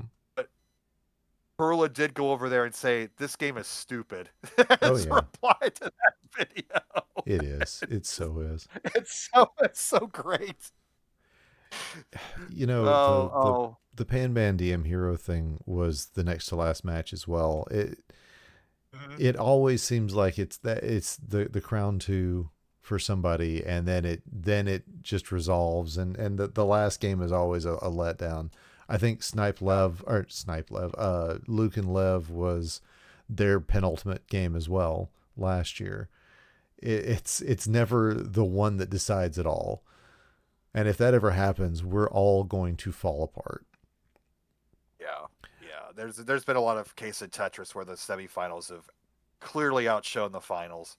Well, not even the final. It So wasn't even the final crown. That was what I was getting at. oh, oh Lord. Oh yeah. So But the yeah, penultimate game. Yeah, I see what you're saying. in the finals too, though. Yeah, one of these days we're going to get a finals that is hyper competitive. I think last year's was pretty competitive, but one of these days we're going to get one that really goes the distance, and it's going to send this. It'll be like So 2016. The Pan Man Swung was a decider, right? It might have been. I didn't want to commit to that. But it goes to show like the top eight just needs to be our premier event outside of the immunity pool, and notice the seeding system, by the way. 1 through 8 making the top eight, by the way. Just Yeah, saying. I think we got it right this year finally. large And then qualifiers yes, well, and the immunity pool and the did its immunity job pool. too. Yeah. Uh, but the fireworks just went off with all those deciders, and you literally were coin flipping all four of those matches, Mm-hmm. and we got the results that we got, and then that semifinal with the two sisters, is just, the Wonder Twins, as I like to call them, just amazing. And have you talked to both of them yet? Or you got them lined up? I've invited Perula on. I invited Pangolin on after Hartford. I did talk to both of them in person. Perula said that, yeah, my sister's a little shyer, and I'm like, I get that. That's totally fine. And I told Pangolin not to worry about it if she didn't want to, but I just messaged Perula today, so I'm waiting to hear back. Hopefully, she doesn't just use Discord on her phone, because you never see message requests on that app. Uh, Yeah. but I'll go ahead and I just spill I the beans. I've got Snipe on Wednesday, and I'm hoping to get Perula either December 3rd or the following Monday. I don't have a confirmation for either of those yet. Just for Snipe. well, I hate to make them Sam and Eric and make them into one person, because I mean, as similar as they are, they obviously have different personalities. But maybe if they're in the same room together, maybe they interact with one another and bring up stories, and maybe it's a better listen and a better storytelling, and maybe it's more comfortable for them to be together. So I don't want to push your production direction around, but maybe if they are together, it would work out. But but I love those two, and our game is better for having them around, and maybe this will let them get out of their shell a little bit more, and because the world deserves to see them. And like I when I post that video, I really said, like, this is why I do this, is to let people like them show their talents to the world rather than just their family at Thanksgiving. So we'll see where this goes in the next year, if the legend takes off and people start talking about him as this force. But what a year for them at just Hartford and in Cincinnati. So Mm-hmm. can't wait to see what they do next year. And little side note, hot take: if Perula were a speed player, she'd have won Crown 4. We wouldn't be talking about it today. Mm. She had the Hmm. blues. Hmm. She had the blues, and all she needed to do was make the right tuck. And I was just like, no, why didn't you? And it was more standard speed play, but she could have taken those three blues, I think, either together or made an underclear. But she was more focused on trying to get the combos, which is more versus style play. And Right. yeah, if she'd done speed, Which which yeah usually makes which sense, but backfired on her. she only had like one or two pills that she needed, and they showed up, and I was like, do the thing. But yeah, Yeah, it that's backfired. The two yellow piece of trash are what gave Pangolin the win. So sometimes, there are moments, I think, when you're so combo focused in this game. That moment, you probably aren't looking at your opponent's board that much to see what they need or don't need. But especially when those games get past 60, 65 speed, you're giving your opponent a respite when you're giving them garbage. yeah, Like, you want to flip the script around to allowing your opponent to top out because the pills become too overwhelming. yeah. So I think that Leviticus and I I talked I about that last year. Yeah, I yeah, there's got to be that moment when you change up your strategy, which has been Barrett's strategy for all these years, is to just outlast your opponent into stupid, ridiculous speed, and he can tap and you can't. mm-hmm. Uh, but that's got to be in people's minds, is to stop comboing, which that's hard to do. Comboing got you to that stage against that opponent at that moment. You're not going to change your gameplay because you found this rare situation where the speed is too overwhelming and the combos are going to give you a break from that. So it's just something to think about if you ever get into those super late game situations. Yeah, whew, I most of my losses this year were just because I got too high up on the board and got completely flustered. I'm so not accustomed to that. I've tried to build kind of a reputation as somebody who's not afraid to make the stupid plays way over onto the left or the right. But man, once things start going sideways, it's so not speed. You don't run into these issues when you're playing speed, and the No, garbage. It's definitely, that's the one part of my game that I'm like, yep, no, the speed players will never get this unless they actually play versus. So that's I think. That's a I thing. think the mod ROMers need to create a level 60 speed game. Like I know the one ROM has the ultra speed, but it only starts at like 38. So maybe a level 60 or 65 or even 70, like have those options available from the start just so you can kind of get used to it, because you literally have to play somebody who's top caliber to survive that long, along with somebody else who can survive that long to get to those situations. Hmm. You're only going to see those 60 plus games in a crazy back and forth match with an equally good caliber player. So I think if somebody makes the ultimate training ROM, that's got to be part of it in the 60, 65, 70, 80 realm, just so you know what it's like. And I'll give you guys another tip.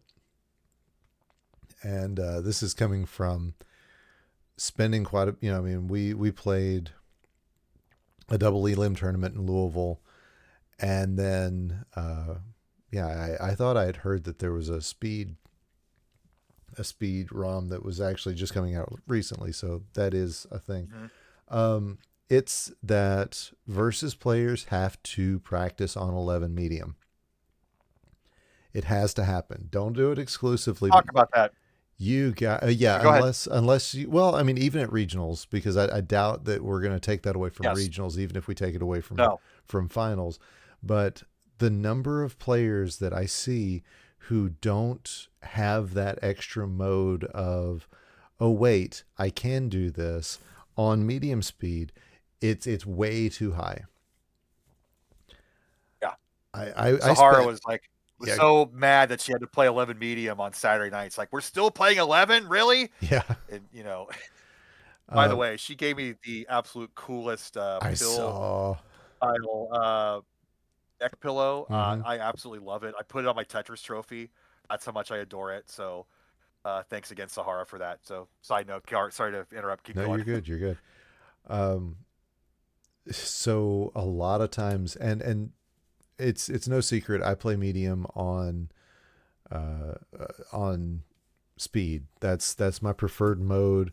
I practice some on high. I do like 20 highs before tournament matches a lot of times, just to get my brain completely out of the realm of speed play and kind of give myself a Like reset that. button, because I feel like I play better when I have completely refreshed my brain.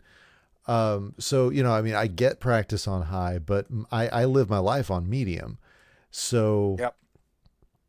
a lot of times we'll be playing and I'll be thinking about, playing on Fightcade where the lag is a little annoying, or I'll be thinking about, the play that we have to do on 14 high, and I'll go, wait a second, I'm playing medium. And then next thing you know, I've knocked a pill all the way over to the right hand side, well above, the range that you can do on high speed. I almost beat Yeah. Betty like with that in Louisville, because she Mm. plays on high speed. Yeah. So that is definitely something that, if I had to give advice to players who are interested in doing verses, especially if you're going to a regional, get some practice in on 11 medium, because that 14 high is not the same thing. No. No. What do we think in general about going to straight 14 high for the championships? This was always a consideration for walk-ups, is to give them a bit of a chance, and we're trying to avoid quick top outs. So you give them slower speed. The number of viruses between 14 and 11 isn't that great. You're going 10 high. You got a little more floaty variation to work with, but not that much. Mm-hmm. But we have a consensus about, if you're a pro, you should train pro and just be pro all throughout. There's an argument for that too. So Right. love to hear some feedback in chat or in Discord about that. But you are right. If we do at regionals, we do want to be more inclusive and do Right. include the medium speed there. Yeah, it's definitely a discussion that needs to be had. And, again, people who aren't on staff aren't aware just how many conversations we have through the year. It's not as many this year, but we definitely, No. in the lead up to the finals, we're always discussing, hey, this is what it's going to look like. Here's, what do we do? What are we changing? How are we going to make this work? So, yeah, I think it's definitely something that we'll probably be discussing next week if I had to take a guess. And absolutely. And in general, like we don't want to be a star chamber, like just making decisions and telling everybody to follow it or else. We Hmm. do want input from people. So my DMs are always open on Discord. Feel free to send me a message if you have any concerns or questions about anything. Um, I have a day job too, but I will be happy to have any conversation with anybody about rule sets or that sort of thing. So doors open.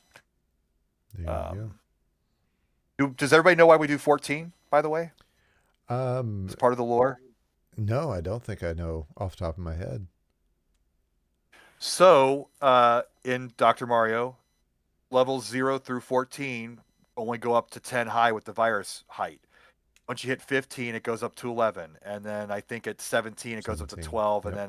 then by 19 and 20, there's only 3 rows left. So our first few years, we started at 11 at the first round of the playoffs, then to 12, and then by the finals, we were at either 15 or 16. Phew.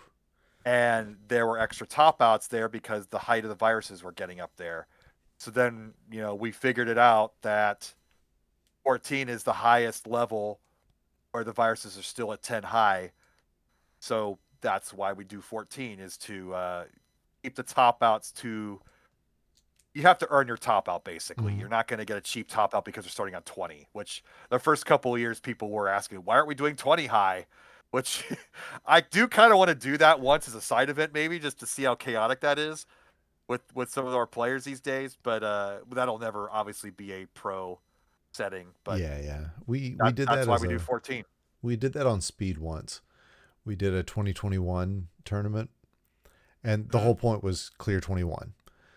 Right. And So you have to do two in a row. yeah, Fwubs was not aware that she'd signed up for that. That was her introduction to DRMC side events, was that she accidentally signed up for a 2021 tournament and almost won it. I think she came in second. And I remember I went to her chat immediately and said, "Kid, you just became a legend. I hope you know." Wow. She was like 17 at the time, which Oh, that kid. Yeah, that was she was in 2020 at 17. I remember that. oh, yeah, because she had trouble getting a hotel room. Oh no. Well, Yeah, 2020 was the online year. you're right. The when she was actually able to go to her first tournament, I don't remember if it was a regional or a DRMC. Somebody had to go with her and like put the hotel room under their own name. So Flubs paid for it, but she had to have help because she wasn't 21 or something. I don't remember what the deal was. It was crazy. Seeing these Absolutely kids grow crazy. up, Book. Yeah. Speaking of kids, Coop in chat. Yep. Uh, that mini Coop, and the other, they need to be in it next year. There's no reason why they shouldn't be able to play at pro levels by give them a year of practice. Yeah. I try to get my wife ready for this year, but the she actually said to me after the tournament, she's like, I'm ready to go back and try it again a little bit. I was like, totally fine. Never could get my kid to do it, and I know you really haven't gotten much work towards getting your kid to do it No, either. nope. Got my kid to design logos, so I'm happy with that. And then of course the scout video replaying the giant combo plushie that got me. That the 1-2 Yeah, punch of that that and was the sweet. Packy's wedding. It's like God, jeez. Scout just pulls on those heartstrings so hard. Yeah, I was glad to see that video. I told him last week that, I mean, we all knew why the video didn't come Yeah, out. And I was like, well, when I heard, I was like, okay, that's fine. We won't see that footage. It's okay. It's not our footage. We're not responsible for it. I was glad he was there. And, I mean, he's taken a little bit of time off, and he said he wasn't really sure he would be able to do it either, but I'm yeah, really glad he did. yep. He did it his way. He got great footage, and there was some 24 clips incorporated into that 23 video. Okay. Okay. Some of the interviews were from 24, and what happened at 24. The through line with the narrative probably wasn't something unique there. I think the 23 story was a great ramp up and like exposing our qual system not being great, and now we got it fixed by 25 and Yeah.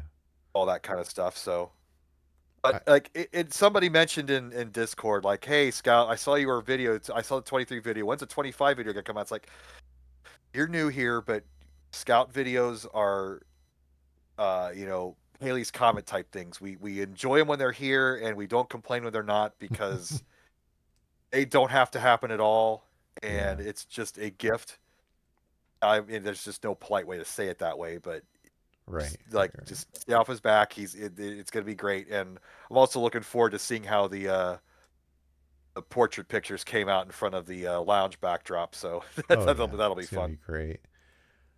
Uh, yeah. I had hoped to get the the pictures from Danny from last year because I was one of apparently like 4 or 5 people who thought trading cards were the way to go this year. So I'll be Hmm. sure to steal those portrait pictures this year because I feel like digital trading cards are absolutely where the DrMC is right now. And I'll tell you, having chatted with some of the newer players, some of the ones who have been hanging in the scene and finally found their way in. Pullman told me straight up he felt like he was a little starstruck the first time he got into a tournament because of the people he was playing against, the people who were doing commentary, the fact that we were interacting with him. It just we are at a point Yeah, where the best players are achieving that kind of legendary status for a lot of the people that like Pullman was, like Girl Wonder is, who have been on the fringes and have not really made their way into playing. It's really interesting seeing that. It's so cool. I'm sad I didn't get to meet Pullman. So Oh, I didn't. I He tried it. wasn't there. He's still in Germany. I Oh, talked to okay, him on the channel. okay. Yeah, yeah, yeah. It's no, we Sorry. talked. I did a chill pill episode with him after he won his first silver bracket. Gotcha. Yeah, yeah. Okay, so these are okay. I see Girl Wonder in the chat a lot, so Oh I'm yeah. sorry. See, that's how bad I am at knowing who actually was there because I didn't even see the name in the list of players. But it's like, okay, She was was not there Pullman either. She's been right? So she's I in saw her like in the chat. I China know or she was. something. Oh Uh, wow, yeah, she basically gets there for the second hour of speed tournaments and tells us that it's like 6, 7 o'clock in the morning. So yeah, Philippines, China, somewhere like that. She has said that she's interested in playing. We just haven't been able to talk her into it yet. well, So, the door's wide open, obviously. oh yeah, oh yeah, I wish. I wish things were more affordable to get out to the States for that kind of thing, and the prize pool is a little bit more worthwhile for it. But if you can make it one year, I think this is going to be the year to do it because we're really gonna work hard to make year 10 a special one. So just telling you that right now. and it will be. I guarantee you, it will Yep. be definitely something special. Yeah, and I don't know if you've known this. We packed out a silver bracket this year. We actually Wow. hit. I don't remember if we actually played 16, but I know we dis. I think we did. I think we actually had 17 one month, and we actually had to have a play in, which had Which is not great. happened before. So, in fact, we've got 33 players eligible for year end this year. If all of them decide to come in, we're gonna have to figure out like a play in or something for speed for silver bracket this year. It's crazy. It is absolutely crazy, especially considering how many That's players are no longer playing with us.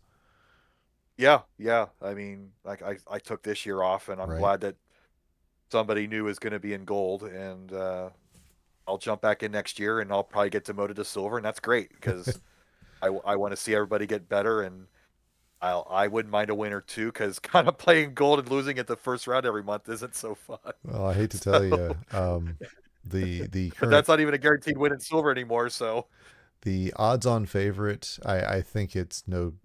It's no detriment to the other players to say this. The odds-on favorite for silver this year is actually John Nash. Woo! Good to see John back. I haven't heard his He name in a yeah long time. he's come in the last couple of months. Hasn't broken back into gold. I don't think he might have made one. But is 100% undefeated in silver lifetime and has not changed. So Let's okay, he did go. make one gold. Yeah, it's been a really interesting year in speed, and I'm glad Versus has been as strong as it has. I really wish I could make it to more than just one regional at any point, but it's just Oh Florida's a yeah, long way from everything. I'm gonna try to yeah. make two this year. What are you thinking? Well, she was pretty blabby about it, so I'll just say it. Fwubs is looking into doing a North Carolina regional, and Yep, I will be making it to that if she does. yep. Because I don't know. I know Carolina's a big state, and Dave's Yep. in the vicinity, but it's a big state.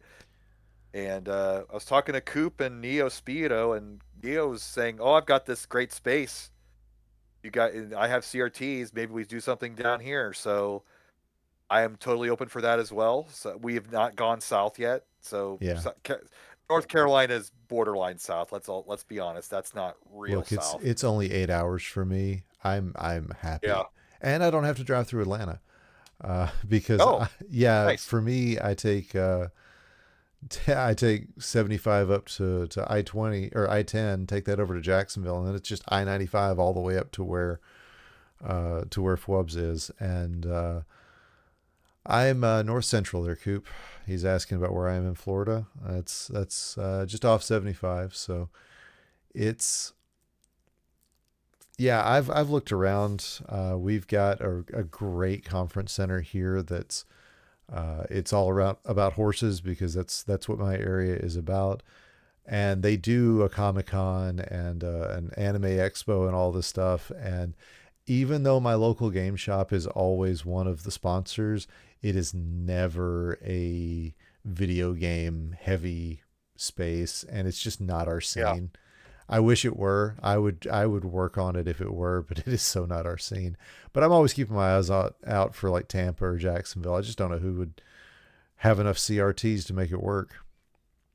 Well, I mean, and one of the reasons we did the arcade this year and the McClellan, what was the name of the McClellan, the ale house out west. We I've been trying to expand our horizon for spaces that can hold events. Mm-hmm. So get creative. I mean, if you get something, if you have a friend that can do something for cheap and you can get a bunch of CRTs together, let's just do it. We don't have to publicize it to the public, and it could just be a hangout. And honestly, that would probably be a little bit more fun. Yeah, we're So just gonna have to figure out what the threshold is for immunity. that well, there's that too, but that's a good problem to have, and that goes for anybody in chat. If you want to host something locally and you can have the CRTs and consoles, and I try to get out to a lot of these, but we also have other people who can have computer equipment to do it as well. I don't have to be the only guy out to these things. Let's kind of start making locals like in the fighting game scene like that. I'm all for that. So even if it's just a hangout and you don't end up in the immunity pool, it's just a good way. This is what makes the game fun to me is sitting next to the person I'm playing against who I don't get to play against that often. That's Yeah, that's that's what makes it super fun. yeah. And there's always an Airbnb somewhere that it gets Oh played yeah. 24/7. I will tell you, I talked to Floyd on Saturday. He said he was the first one to go to bed, and it was like 1:30 in the morning. And I know they pack that place out. If it's like it was last year, both Dave's, Savage, Leviticus usually is with them. I don't think DM Hero made it into that group this year, but oh man, the games that happen there are insane. The Yeah. off stream, and that was the one complaint I think I heard it may have been in this chat in the last hour, but the fact that we didn't have enough stations for people to practice on, which again, it's a good problem to have because it meant we had a ton of Yeah. people. We were just constantly swamped. Well, that's noted, and Yeah. I have more CRTs. I just Where do you brought. put them? Well, yeah, there's that problem, and we were given half the red room this year, and I think we can get the whole red room next year. And then maybe we take over a mezzanine or something in the upstairs Oh area. I don't know. wow. There's That's maybe. I don't want to promise things, yeah, yeah. but there are. I've got plenty of consoles. I've got enough CRTs, and that venue has CRTs as well. So, or maybe we set up stuff over in the brewery across the street. I mean, I let's mean, just make it Dr. Mario stock in multiple locations. So, yeah, that would be crazy. We'll just do part of the tournament in somebody's hotel room. well, yeah, but even the lobby area, like there Yeah. was Oh no, I was just making as long as making further jokes. like why not? Like let's just take over the whole building. Why not? Yeah, yeah, sure. It's I mean, we definitely brought a group there, and I'm glad the arcade was happy with the number of people we brought Yes. in. And I mean, I know that part of our entry fee was covering 3 days of access to the tournament, or to the arcade as well. So Right. hopefully they feel like they got their money's worth. Uh, Oh yeah. and so I mean that's just a great thing. I'm really happy that I'm happy to have that partnership, and I loved Torg. Rachel is obviously one of the best people, and uh, she came down. She gave us a lot of help this year. Mhm. I mean, the convention scenes and the arcade scenes are two very different places, and Yes. it's it's going to be a question of what is it that we like better. Uh, for one thing, that room is a lot smaller vertically. But you were there. But remember the soccer stadium? Yeah, last year We no, like the 2021. I was not there. We're not there. I was Okay, only so I've only been there the last 3 years. so the first year we were back in 2021, Sav was there, and Dave. We were given a patch of a soccer field, indoor soccer field that Wow. was not even the size of that blue room, and we had four stations on stream. We just had the one channel, and I had tables with three or four CRTs on each like round table, kind of like in a and we basically ran an entire tournament in a space half the size of the blue room, and we had a good turnout. And this Phew. was the chaos system of the of 23 that everybody saw, just with a smaller line, but it was chaos. But we can get squeezed into very small spaces. I think 24 was the oddball out because we had too much space to work with for once. Yeah. So And I yeah, feel like 24 was that way. We had a ton of space, but for one thing, it was way too close to those warehouse doors. Uh, I was so yep. cold. I was so Oh cold yeah, last year. That was a yeah. benefit of my warm blood was very happy with where we were. Although once the AC got good and kicking, you definitely felt it. I was Yes, I was we needed glad I that. had. The blue room, I felt. I heard the blue room was a little wasn't convention bad with the nerd smell, but there probably was a little bit of a funk apparently, but you can't help it. But with as many people as we had, but it could have been way worse for how many people we had. Yeah. And man, yeah, I mean we're getting to the point to where the question of will we max out is going to become an actual question in the next couple of years. Yeah. That is insane to me. For those who haven't been privy to any of the conversations or weren't paying attention last year when Nintendo made the announcement, there is a way to make a licensed tournament that basically just breaks one or more of their rules. Things like sponsorship, things like being run by not an individual. By all legal reasons, Chris is the only person organizing this event. Um, We're not and incorporated, right. We and we should be for tax purposes. So, but we're not yeah, because because Nintendo won't let us. To right. be, we would be an LLC if we had, at the very least, if that restriction were lifted. But yeah, one of the other ones is the cap on the number of players, and I can see it. I can see a future where Dr. Mario is big enough that we're drawing more than 200 people, and we're having to say, "Hey, Nintendo, it's time." And I Yeah. really look forward to that day. But man, oh man, we're gonna have to find another venue if we do. Oh yeah, yeah, for sure. I mean, this is the if you're playing Frogger, this is the log in the middle of the river. Promised Land is just a few more hops up a bit. We have to dodge some turtles and some rats or some snakes or whatever the other things. And my dumb analogy keeps going.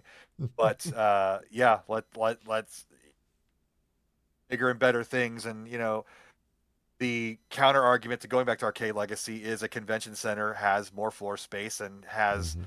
potential to bring more people in. So Snipe was very much advocating for that. He was talking with Scout and others all weekend about how do we get bigger, because I think he wants to be able to, as a top player, make enough money to justify the travel. Yeah. Because traveling to and from France and or Montreal is not it's not domestic travel. It's expensive.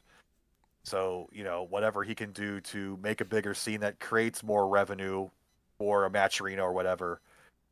So I totally get that line of thought, but as tournament organizer me, small town me, or like, oh, I'm doing things with my friends. I've known Jesse for 16 years. We had a handshake deal, door deal. Like we Mm-hmm. didn't. Rachel's talking about what's your contract like, and like we didn't sign a contract. I'm just friends with Jesse, and he let me use the space. So Wow. that's how that worked. And they're like, oh, we charge $50. I give you 20 of every 50. So that worked.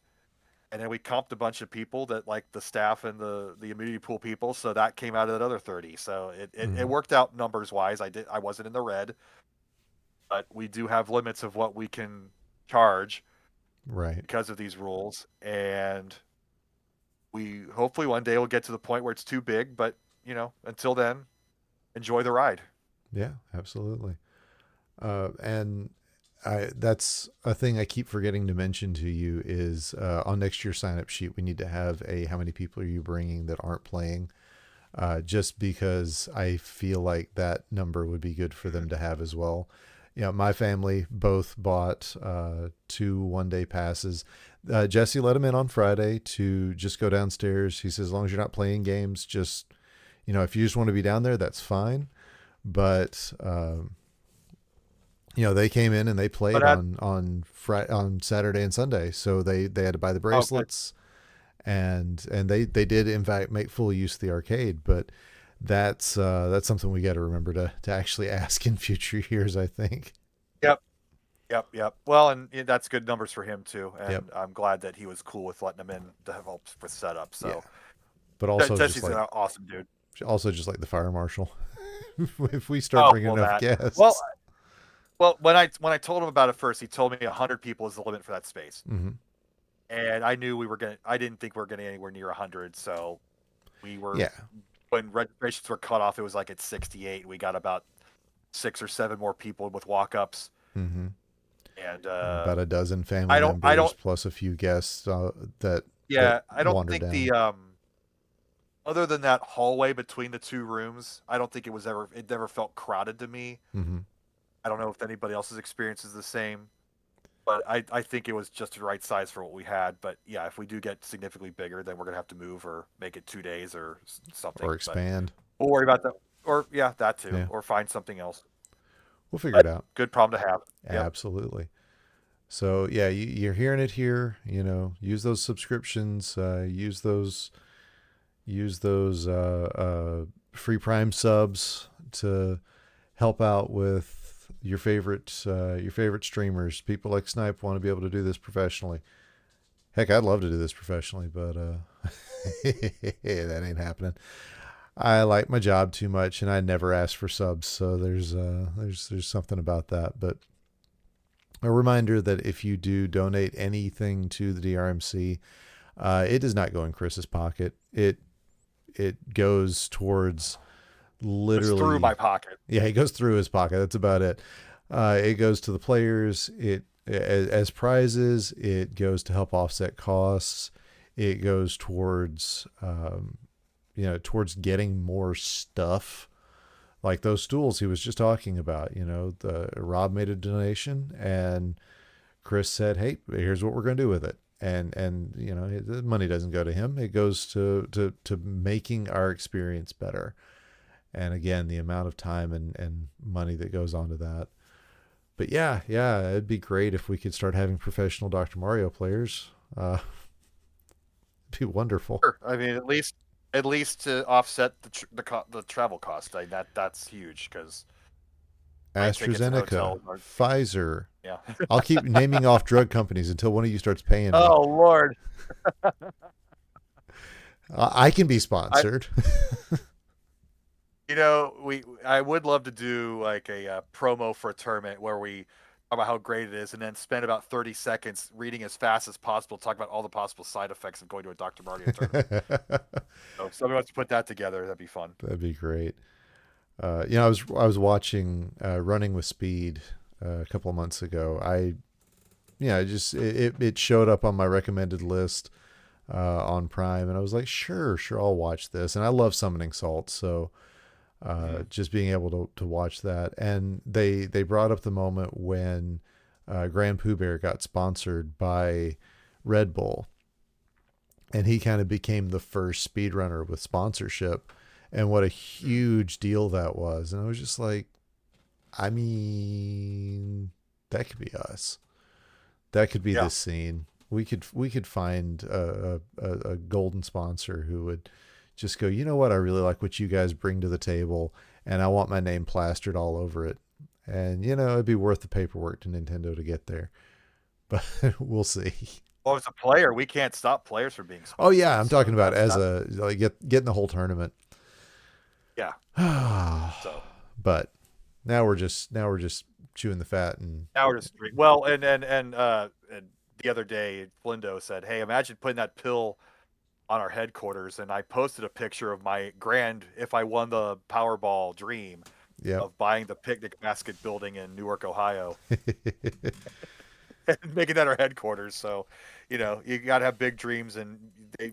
Gotta dream stupid. I said, dream stupid. Like some things you can make happen. You can buy a giant pill with your logo on it and inflate it and put it on a roof. You can buy arcade stools. So you can travel across the country to play a silly video game against these people from all over the country and have the time of your life. So it is possible to do things like that. So Yeah, I mean, there's no telling. There's really no telling what could be, and I mean, we're at a point where I think all of the people in leadership have our eyes on something, some other tournament, some group, and just think, why not us? For the longest mhm. time it was Like CTWC because that's what this came out of. But you look at other things and you just go, we could be there. We've got the talent. We've you got the see good people. Sav involved with GDQ, like Mm-hmm. she's got ideas that she's bringing on board over here to our side. We don't have the budget they do, but like we have the talent of the people who can put together a show with a lot fewer people than what they do, and we do pretty dang good for our resources. And just things like, oh, the banners, and let's put grommets in the banners to hang them up, let's steam them, let's like it's all these little things that I think about. Let's get a full-time camera person to get the cameras centered on every match. There's just so much little details that you can start to pay attention to when everything, all the major stuff is done. So that's where the extra help is going to come in down the line, is getting the finer details done, getting the production better and better, and not relying on five people to do absolutely everything. We have a bunch of talented people. Let's specialize more. Sazzy took over the judge role that Sunny Jim did the previous year. Yep. She stepped right into it. It's like she was like, "Oh, hey, if I had a laptop in the back, I could be like the scorekeeper, and then the judges can come to me, and we can coordinate a whole system rather than everybody just piecemealing." And it's like, you know what? Let's put that on the slate for next year. And there's people are talented in their real lives, and they can bring those to what we do here. And I want to be the guy that allows people to do that. I mean, maybe I'm not all the time, but that's what I want to do, and that's our goal. Hey, speaking of judging, I just want to put this out there. I totally just pulled my controller out. That's what happened at the end of the Floyd match. I pulled my Ah, controller to get out, and that defaults to a start press. oh, And that's that one that we lost the yep, numbers on. Okay, yep, yep, yep. yep, yep. That is exactly what. And for anybody who didn't see what happened, Chris looks at me and goes, "Well, you're disqualified now. You can't continue in the tournament." It's just right after I'd lost in a I've actually sweep. lost. I hope you that landed right because Oh, it sometimes did. I It get that salty. 100% did. No, Good, good, good, good. but yeah, I didn't intend to pull it before you got the score. It's just, I pulled the plug because I wanted to get out of the way so that I think it was Floyd and Flindo could play each other. And lo and behold, I was player one, so it pressed the start button, and I went, okay. It took me a minute to realize what had happened, and you're like, "Did you get the score?" It's like, no, I don't know what happened, but I'm assuming you went back and got it since you got all the scores up and everything. Betty was helping me with a lot of those, or maybe Sazzy was also like we were trying to go back and fill in. I'm not sure if I got that one in the tournament portion because it was more critical for Yeah, qualifiers, obviously, and we went back and got all those that we missed. yeah, and I Um, think I think that's something you can put into the Discord, especially once the stream has ended, and therefore people can mhm. go back and review the VODs. It would be really easy to go, "Hey, I didn't get this, this, and this," and you just get it crowdsourced. They will give you scores. They Yep. are they are great at that. I might go through the scoreboard and check on that because I don't know. I'm thinking Don't about too many things now. But don't but put too another much on yourself for that. but another thing I'd like to see that I saw at Genesis last year was a replay system. Hmm. So Good luck. OBS doesn't have that in two. Yeah, they exist. They're out there. So if there's something that's affordable, that would be something that'd be quite nice to have in between matches instead of blank air, because that's my huge pet peeve is blank air between matches because you literally lose viewers during those things and you lose your momentum. So it's like even if it's just a camera or a replay or something that goes on between matches, we have to find a solution for that. And this is stuff to bring up in the meeting, and I'm airing dirty laundry to the Well, I public, and I mean, shouldn't be doing that, but you know, we came into we had Cincinnati. plans. Yeah. Yeah, we Uh, had plans and it didn't work out, but we no. we will fix it. And part of the reason it didn't work out is we couldn't be organized enough. We didn't know, we didn't know where everything was going to be set up. We didn't know. Mhm. Oh man, it was just I felt like I was running for 48 hours solid. And I know Yeah, if I felt that after that way, drive too, man, ook, oof. yeah, but it took us. I had hoped that during setup, I'd be able, we would be able to get like one, get the laptop set up and be able to Yeah, just run a few interviews during setup on Friday. And there wasn't time. no, 100% there was not time for that. And then Saturday during the immunity pool, I would have loved to have grabbed people. And uh, for one thing, that you put a TV in front of it, people are going to sit there and play Dr. Mario. And that's exactly what yep, happened. yep. A lot of what's on your channel after during the immunity pool is just Jordana McCann trying to build a 22 combo, and you can't see it because I had the camera set up on, so it's just you're watching somebody playing the game. It was not good quality stuff, and yeah, we never really had it. And honestly, the time in between matches wasn't very long this time, or at least it didn't No, seem that way. So we were really we kept things moving quite a bit. we did. One of the plans was to stagger start the pools or the not the pools, the brackets, the sub brackets. Mm-hmm. but we ended up starting at the same time, and one did get slightly ahead of the other. So that was the idea, was that we always had another sub bracket on deck ready to go, Mm-hmm.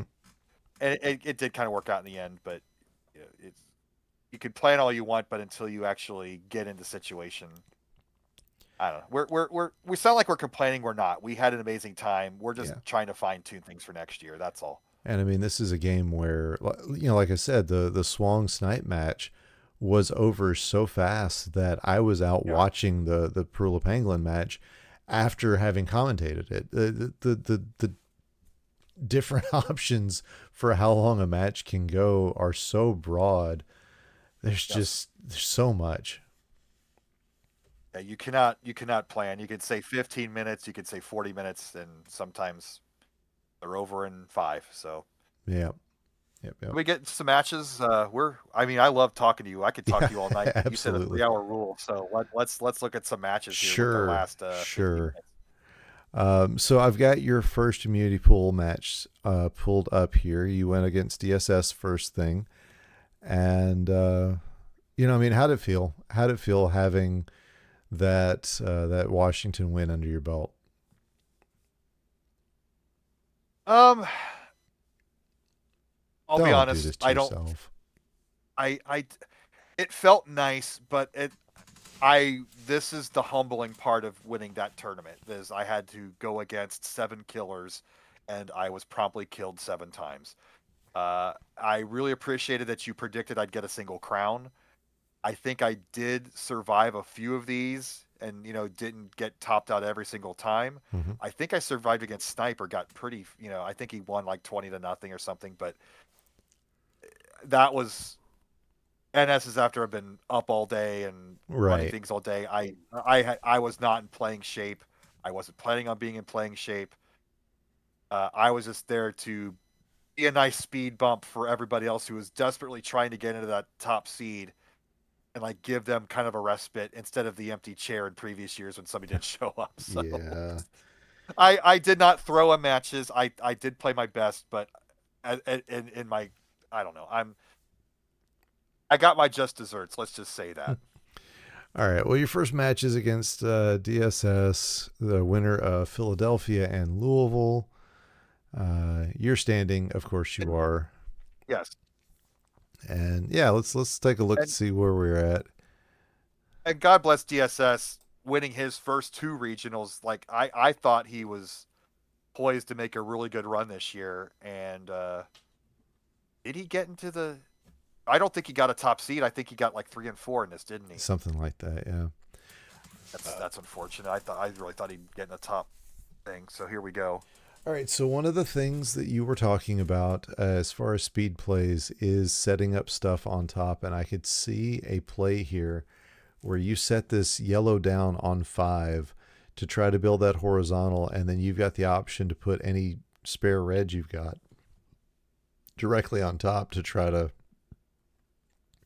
excuse me, had tacos tonight, to try to build things up with the added bonus of if you get a double yellow, you've got a T there that will lead into a drop. Does any of that cross your mind, or do you put it on 5-6?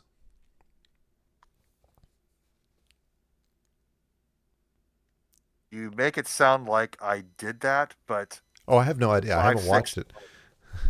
Oh, you haven't watched it. I Nope. I probably did 5-6 because when I'm playing against a top player, I tighten up and go for the super basics. Because if I Right. try to get fancy, the garbage always screws me over because I'm just not fast enough with the down press. I'm not snappy enough.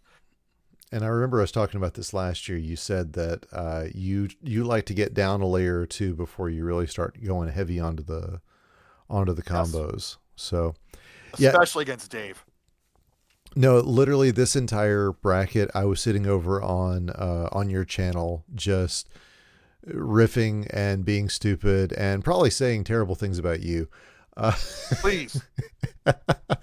I had Larvo next to me for a big chunk of it, so I had no idea what I literally have no idea what was Dude, on there. look how far down my shirt is buttoned. How can you not make fun of that? But I was like, okay, have you ever like wanted to watch a football game or some sports game that um, the it's not available in your area, so you go on YouTube and do a search for it, and then all you run into is something where you can see them doing commentary, and there's like a box Yes. score. That's what I felt like I was doing on your channel because I was sitting there like reading off what was going on in the immunity pool, but and just making commentary on what we thought was happening, but not able to see any of it. Was anybody in chat there, like Oh, I have no interacting with you? idea. I was Oh, sitting I was sitting in front of the camera. okay, But okay. no, I don't think so. In fact, I was saying out loud, if you're watching this, you better be on multi Twitch because there's no other reason to be watching this.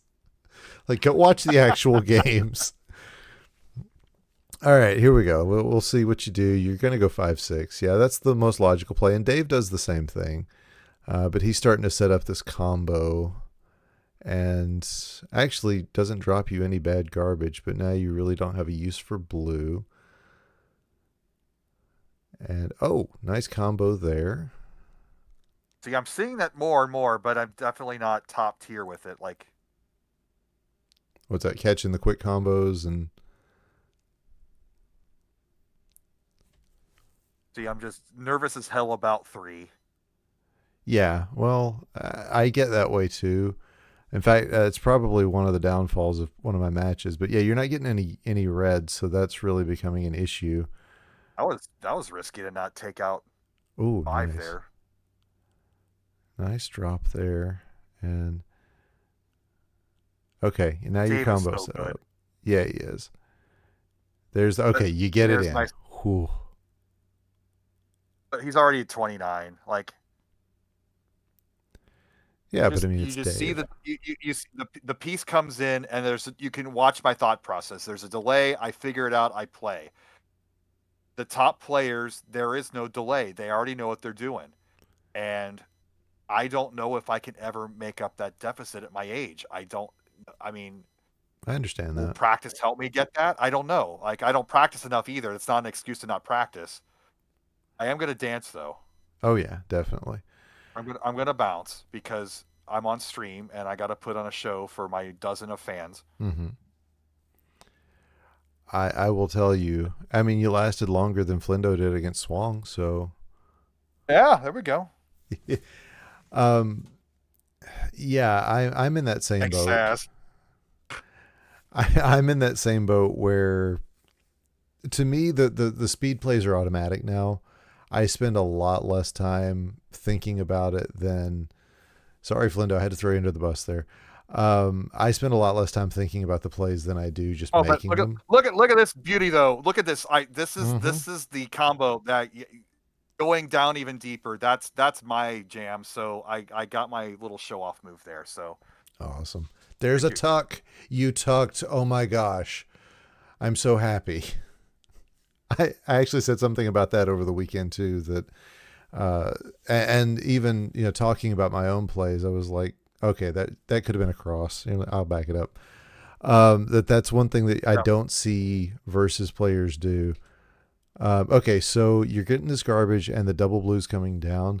If you drop Yep. that double blue into 2-3, the next play is a I see it cross. now. Yep. Oh yeah, Yep. it's one of those things you don't see in the moment. But again, that's the sort of thing we're seeing in speed now. That and it's a lot less risky too because it doesn't pull a triple. But I honestly I don't have as much love for triples as I do for doubles. So triples are great at the start game. Right. If you watch the 2019 matches, the G brothers from Canada, who I wish they would come back, Andy and Michael G. Their strat, how they beat Packy that year, the first year Packy was defeated, was when you get the triple, you get the trash automatically in 4-5, Right. and they tripled the hell of their opponents and got a crap ton of top outs due to those. Yes. But But past the early game, then that's not as worth it. But yeah. Dave's already down to two viruses, Oh, and I and do a misflip. yeah, and it starts breeding. Although But you're making a good recovery there. but That I'm is real but I nice. am okay. So Okay. 23-0. That's a nice quality loss. I mean, I think my all clear against Floyd when he did an all clear on me was about that score. So yeah, you take those where you can. um, yeah, I understand that 4-5. You know, you get that damage there, but when it comes down to it, I would much rather get two combos on a player than worry about getting a triple or a quad. Yeah, I'm just arguing for the quad's Oh, I sake agree. because I'm a I lawyer or agree. something. But but my game, no, I'm all about trying to get past that first layer of dust before going to town. Right. And you see how effective that was. I lost 23 to nothing to Dave Smith Says, who is one of my heroes. Yeah, he's a great guy, great player. All right, I think the next place we find you. I don't want this full screen. Can I? Oh, there we go. Theater mode. Good enough. And I hope you're seeing this as well. Hmm. Okay, cool, cool, cool. As we are. Oh, I've got. Hey, how about those? How about those times? Oh yeah. Let's get the immunity pool at 6:30, guys. Mm-hmm. We got it figured out eventually. We did. Just keep telling ourselves And that. I do love the weird pool, and I like how Dawn just owned being the winner of the weird pool. He says that was, I mean, is that cooler than the chill pool? I think it is. I mean, it was a great pool. We had fun with it.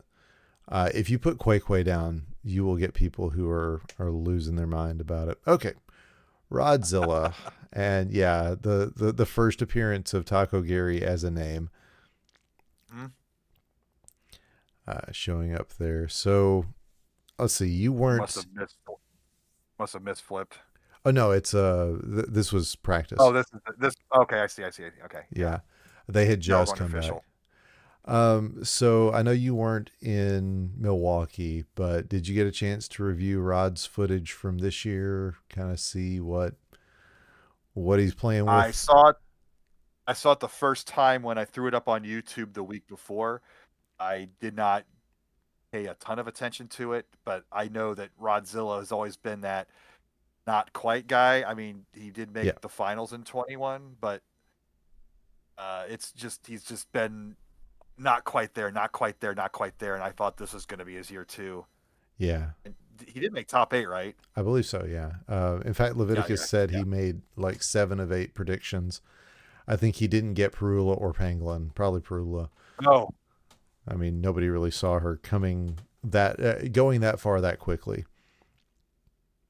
yeah, because I beat Perula in quals in Hartford. Like Hmm. I thought Pangolin had a clear advantage over her, but obviously not. Come Sunday, she was clearly the better player. I mean, she wanted a decider, but she had that game 4 in the bag, if not for that RNG. So Right. it, And it was definitely her weekend. I mean, we saw Perula in Louisville as well, and she Mm.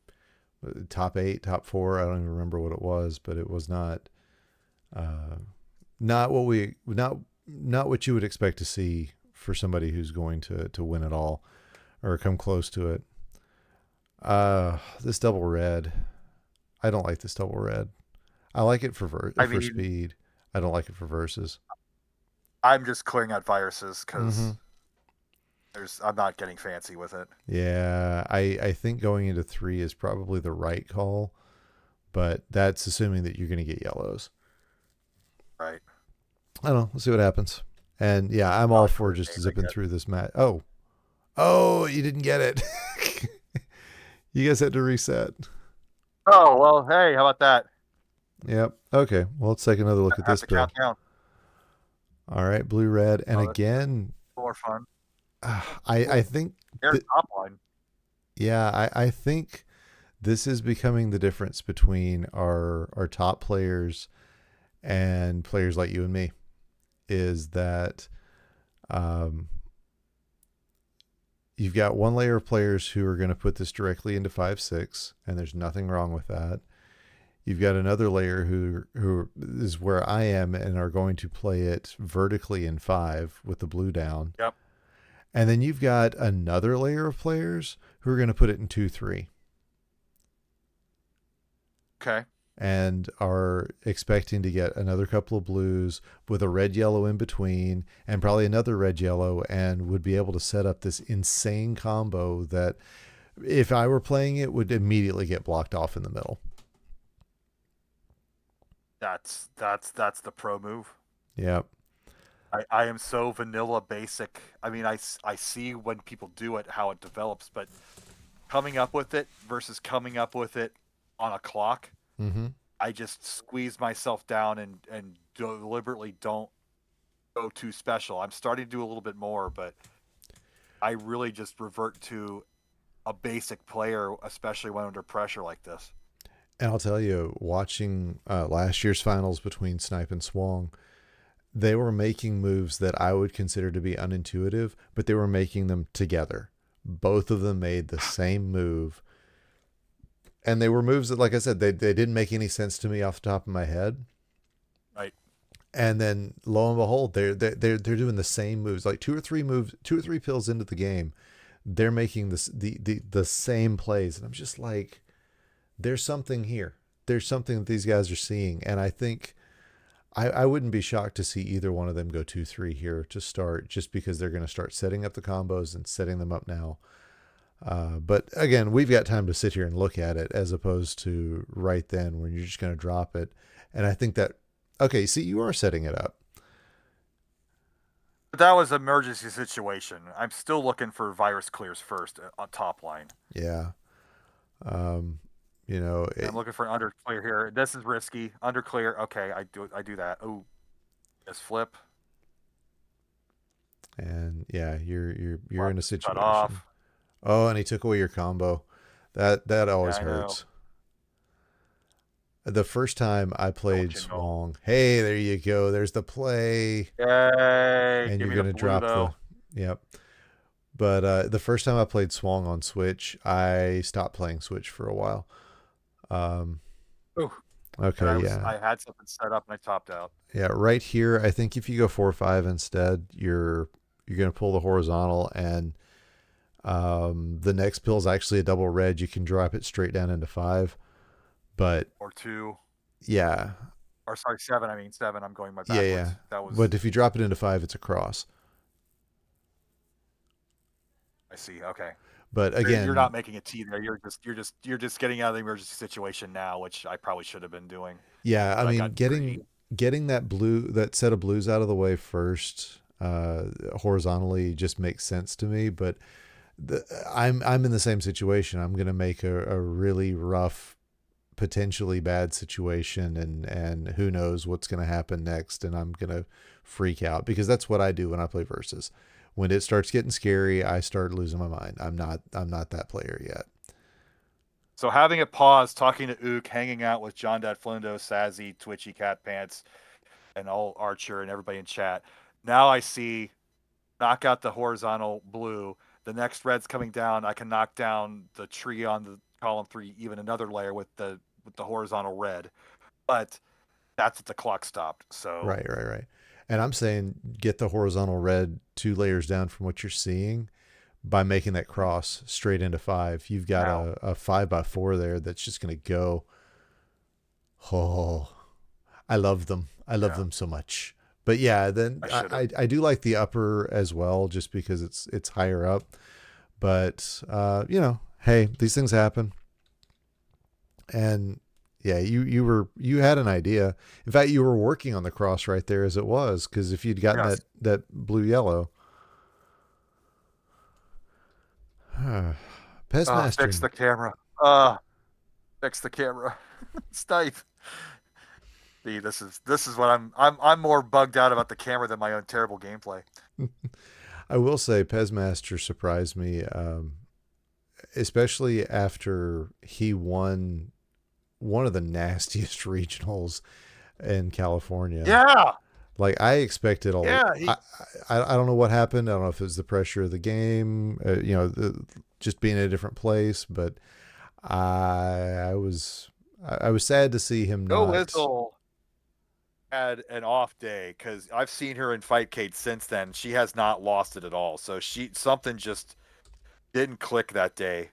Yeah, Uh, and Crimson was as good as she's always been, but I don't think she doesn't fight Cade, right? She might, but I think she's mostly Switch if she's playing online. Yeah. All So right. here I am, JDF. Where are we at the where? What game is this? This Is should be this? 3. It should be three. You have okay. So you're bouncing back between one and two. Well, you stayed on the same. You stayed on the same Okay. stream for this one. So I was. JDF, if I recall, he started out rough and he had to win those last two games to get to the finals, including beating Snipe. So I'm kind of like I said, I am the intermission, I am the speed bump, I am the empty chair. But like I know he's kind of struggling, so I'm trying to keep it light with him. It's like you're gonna face Snipe soon. You got this type of this. I remember having that conversation with him right before he faced Snipe, and it eventually did help. So, but Oh, let's go ahead and watch the carnage here. by the way, that was the other thing that I just love about this community is I don't play anybody.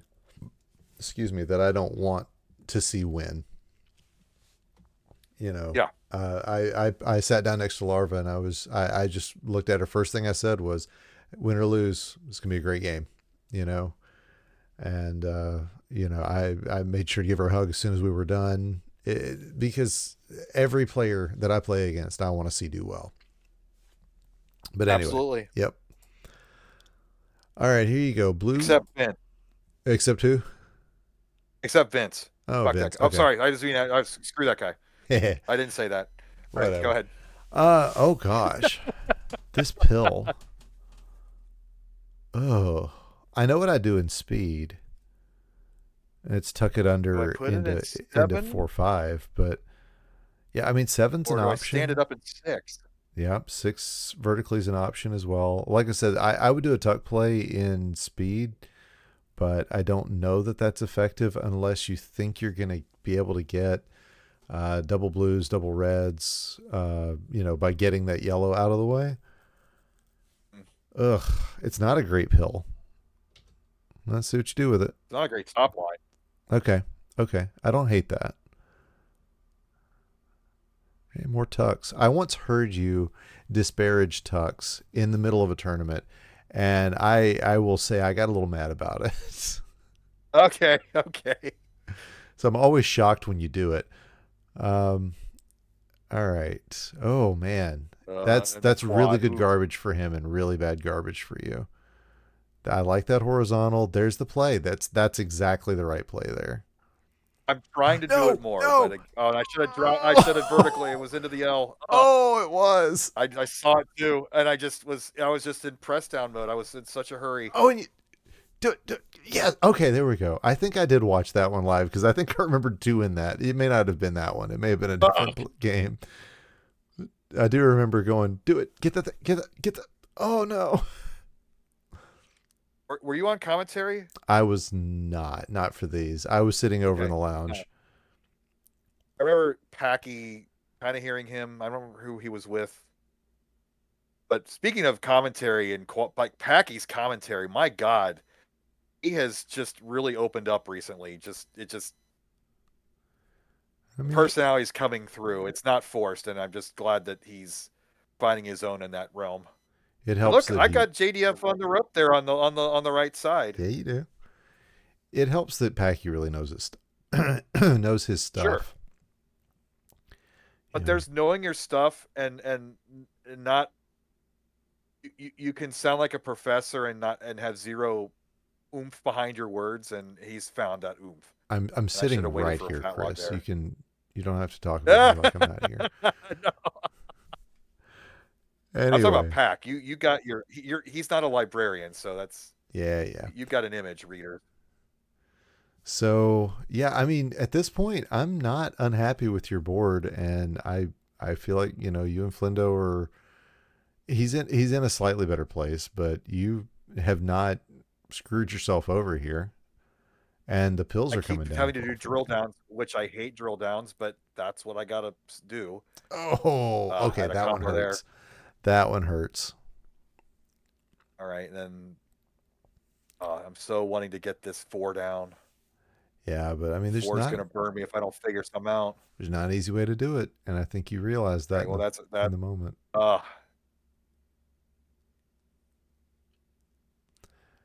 all right, I'd Oh, like you're to gonna play do it. again, John. Oh, okay. I said that to so many people over the weekend. I'm gonna do it this way if I get the freaking double red. Oh, okay, that one first. Now I I gotta get it here. oh, Oh, don't give it. Okay. I now I played him in 23. That man will talk the entire time he's playing. love talkers. And I'm always a little bit scared to talk mid game because I'm a streamer. I'm very accustomed to like talking while I play. That was Oh, it. That was the one. You're gonna oh yeah, that ah, was the one. I was gonna say you're gonna pull it off, but oh, that yeah, is that's not enough that's sleep. that's tough to watch the end that end there.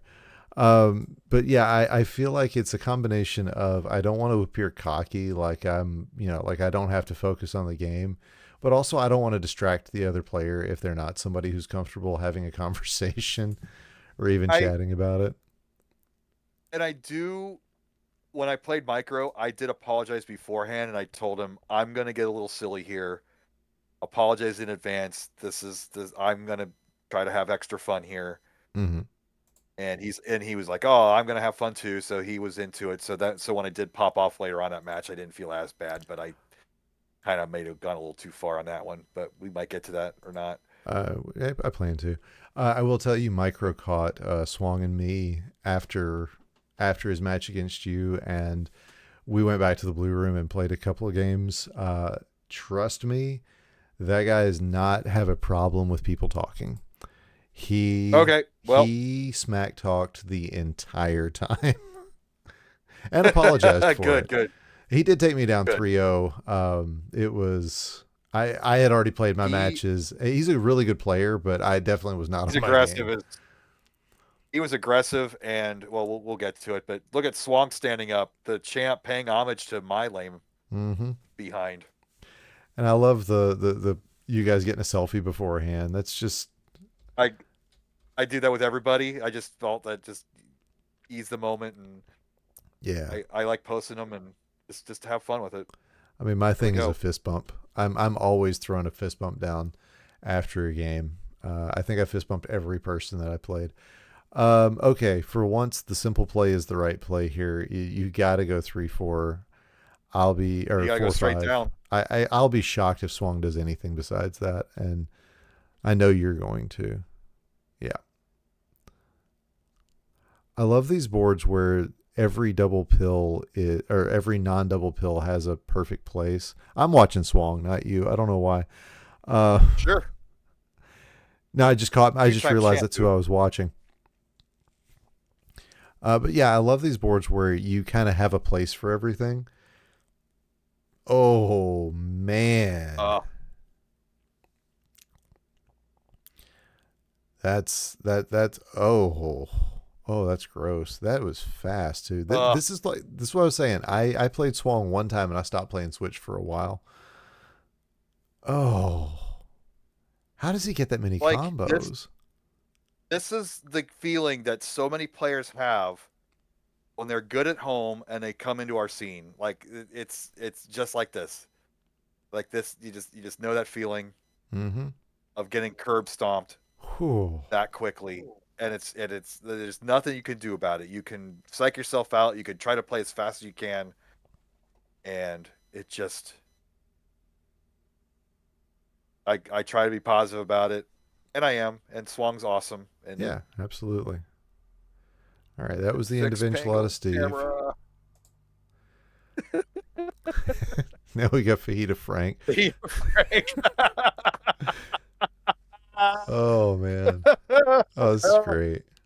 And this was the one. It's like, okay, I might have a chance against Pez. I gotta let Ook. I have a chance. I gotta prove Ook right and say that I deserve to be here and get my one crown. But Pez beats me as well. Spoiler alert. But let's take a look at this one. Did I psych myself out too much this time? It's a fun top line.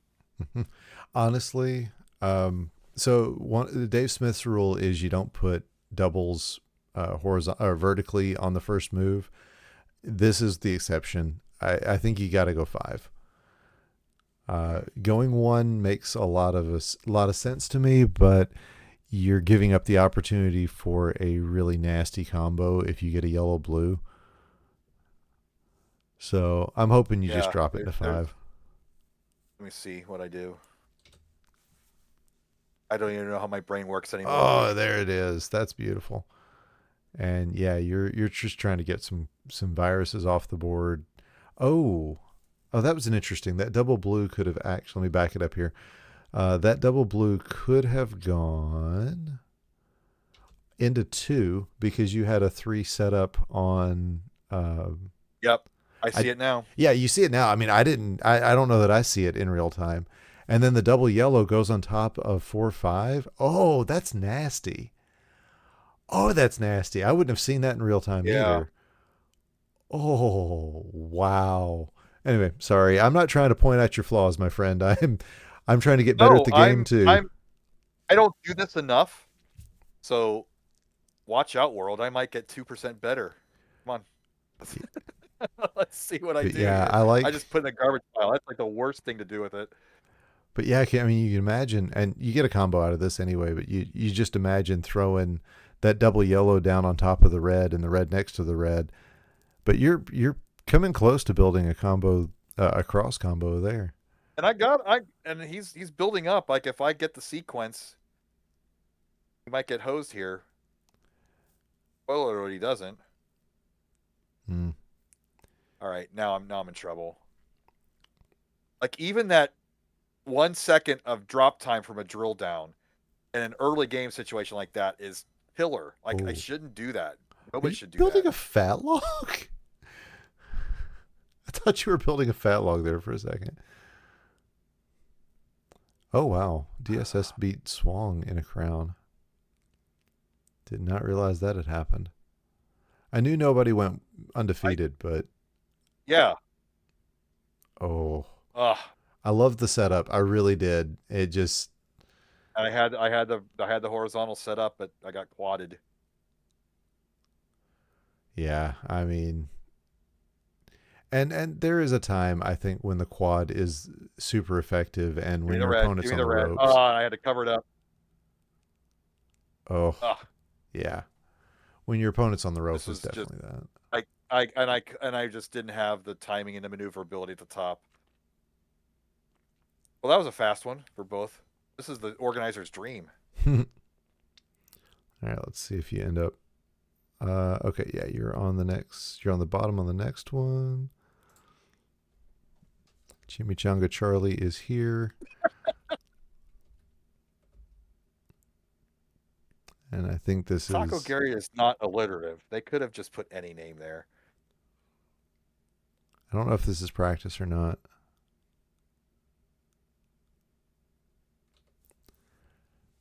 And They're still heaven putting in names. I would assume it is. but I mean heaven knows Pangolin is always on focused so hard that it's impossible to tell if she's practicing or not. She's got that packy quality And of I'm not and yeah, go ahead. during practice rounds, do you try to play at full speed or do you try to hold it back? I I throw down a little bit, but it depends on who I'm playing against. You know, I when we yeah, I think I use the art of war where when you are weak appear strong, when you're strong appear weak. Fair enough.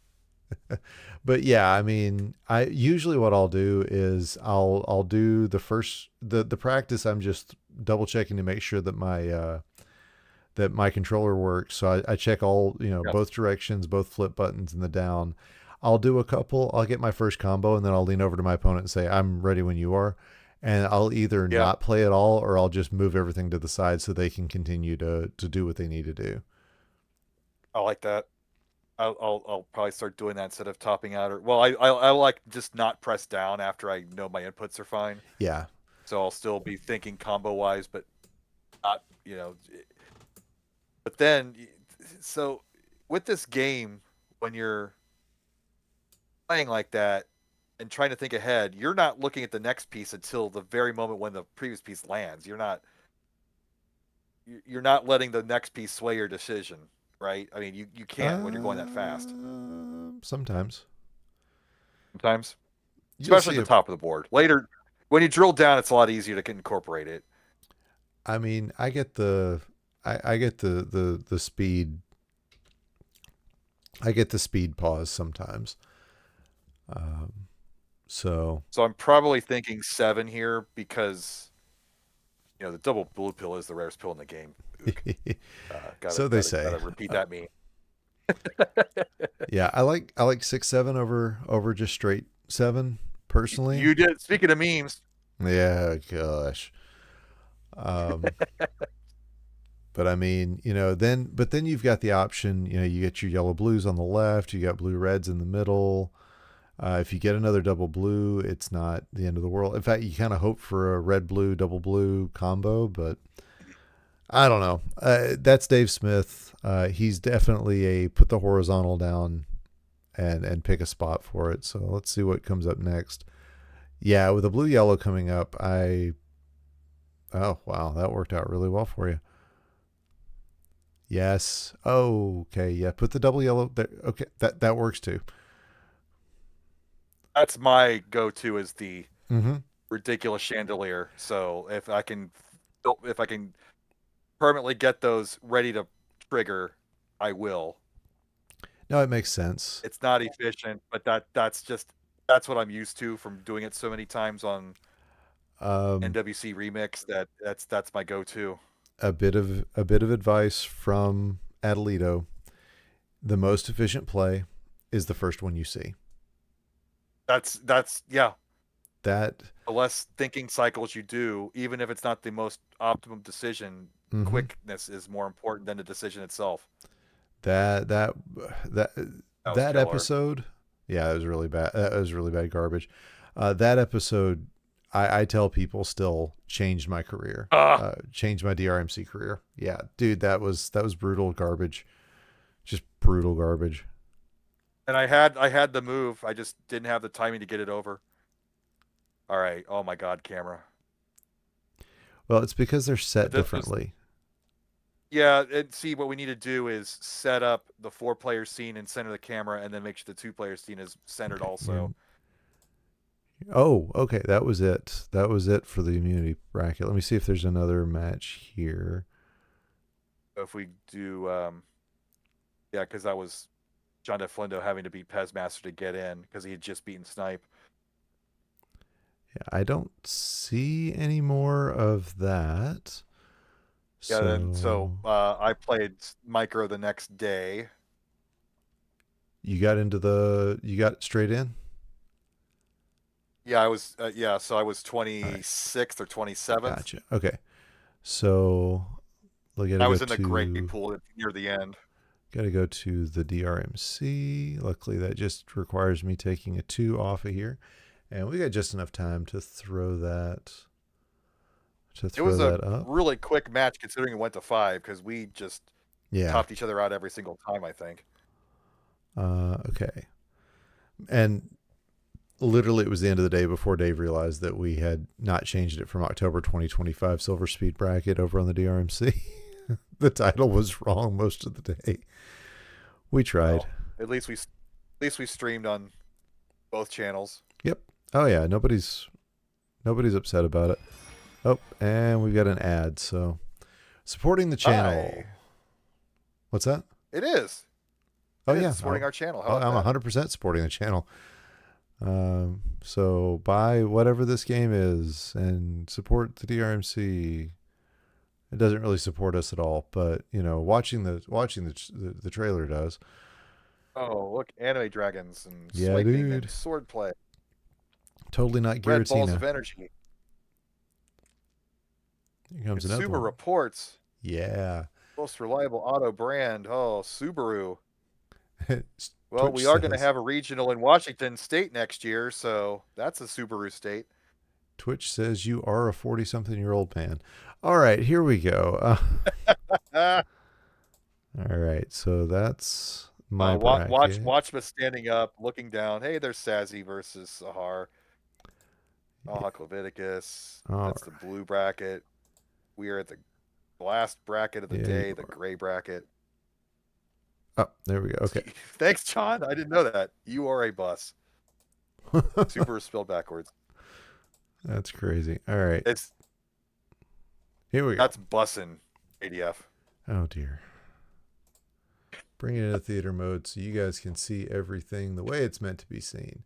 A little behind the scenes And I did, scenes. and I realized after the fact that I didn't change the fonts on the blank spaces, so they weren't showing up, and I couldn't find a spreadsheet that had the toolbar open to fix it. So Savage was I just fixing all the it little things. Oh as my we went. goodness! Thank you, Sav. I'm so sorry. Hey, it's the way things go. We're going to get an ad right in the middle of this, I guarantee you. Literally, that was less than 2 minutes. There, and congrats, Micro, with the. Did he bring that or did he borrow that from us? Because I did have the lab coats and the stethoscope. I don't know. I didn't see. And I left my stethoscope at home. I completely forgot. All right. Is this practice? This has got to be practice, right? Well, let's just let it play out. Yeah. Oh, I guess I could. I'm putting my hand. Okay. I could turn the sound. Do we give a crown to Micro? Bidwell. Meanwhile, we have Speedo, who is This was probably a game because I know I topped out the first 2 games. Okay. And this happened a couple of times because I know that at least one time when I was on stream, I had gone to ad. And let me pause it here. Dave called the next match to start, and I was just like, oh, crap, because we weren't set or anything. It happened one time. And he realized as soon as I said, as soon as he saw the look on my face that I was not ready for it. But I got us on pretty quickly. It was like I think it was like one of Luke's first matches or something. But all right, here we go. You're on to a crown. Let's see. That's Ibar on the call. I don't know who else is on comms with him, so they may or may not be able to know what they're doing with all of that. All right, blue, yellow. What do we know about Micro? Does Micro play speed? I never knew Micro before this weekend. No, it's first I've heard of him. He brought a posse with him. Club. Yeah. With bootleg shirts. I don't know how local. For it, guys. They definitely all drove down together, but I don't know from how far away. I think Illinois, I heard. Okay. Maybe I'm making that up. Like he's definitely the neighborhood good person in his group. And apparently it's a pretty good group because none of the other folks that came with him even picked up a controller to play against us. It was just him. So I don't know. I don't know anything else about him, but we're getting information from Codazzle as we speak that he's just he kind of looks like a younger, sweatier, shaggier me, maybe a little bit. But yeah, I mean, definitely he's got the chops. He did say something about Swong being his dream matchup if he were to make a finals. And again, that's the sort of thing you hear from neighborhood good folks. All right. Yep. Well, Micro would have had to have won 2 games or 1 game to get to this point on Saturday. So right. This is check the previous matches, folks, for the previous day. We can get that kind of time. Yeah, you're doing very clear, good plays. That was great. Into one. Okay.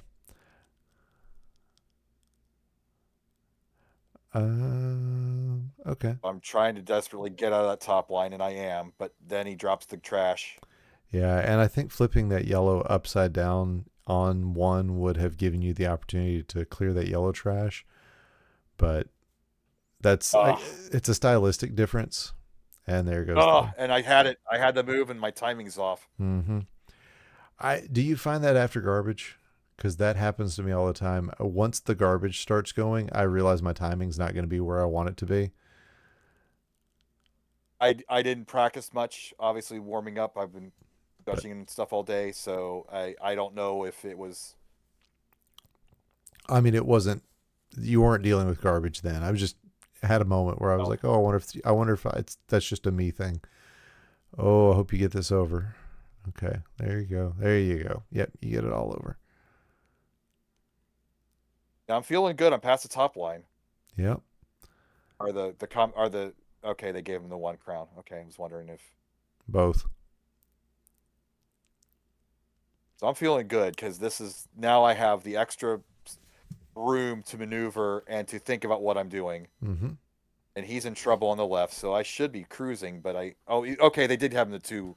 So Yep. okay, so they missed the first win. So that was a previous that game we did miss was a game. So now I topped him out instantly here. He did the famous early shift to instantly top out when the garbage was way high. So into game four, I'm a little pissed here. I admit I didn't want to be embarrassed.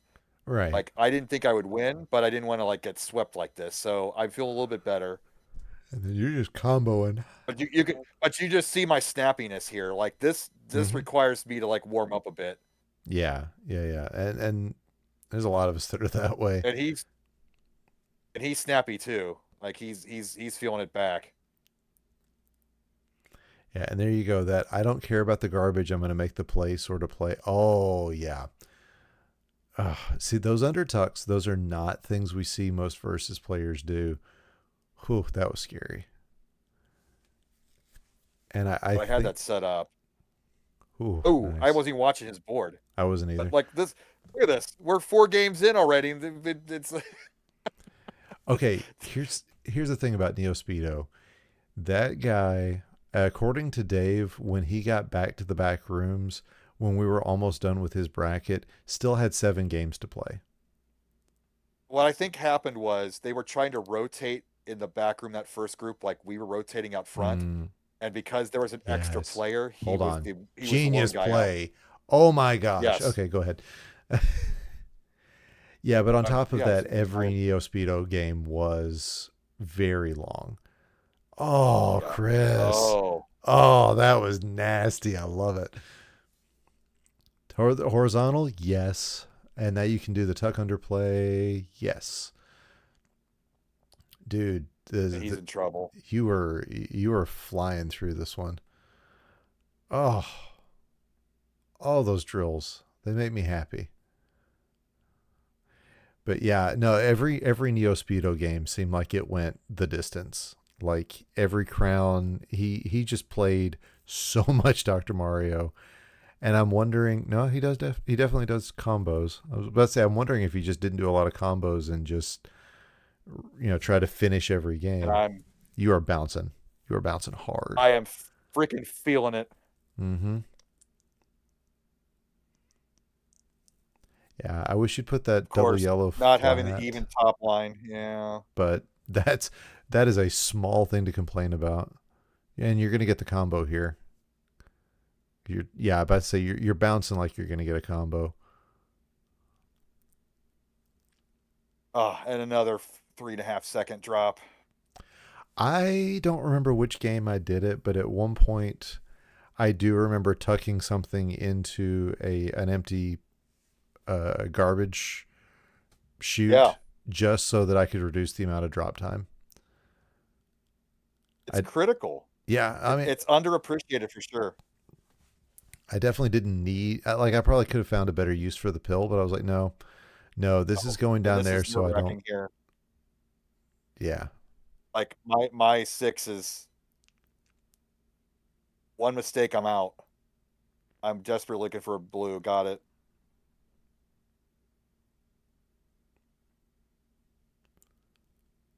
Oh, oh, look at you. Yeah, getting that 2 down is great. And oh, that was nice.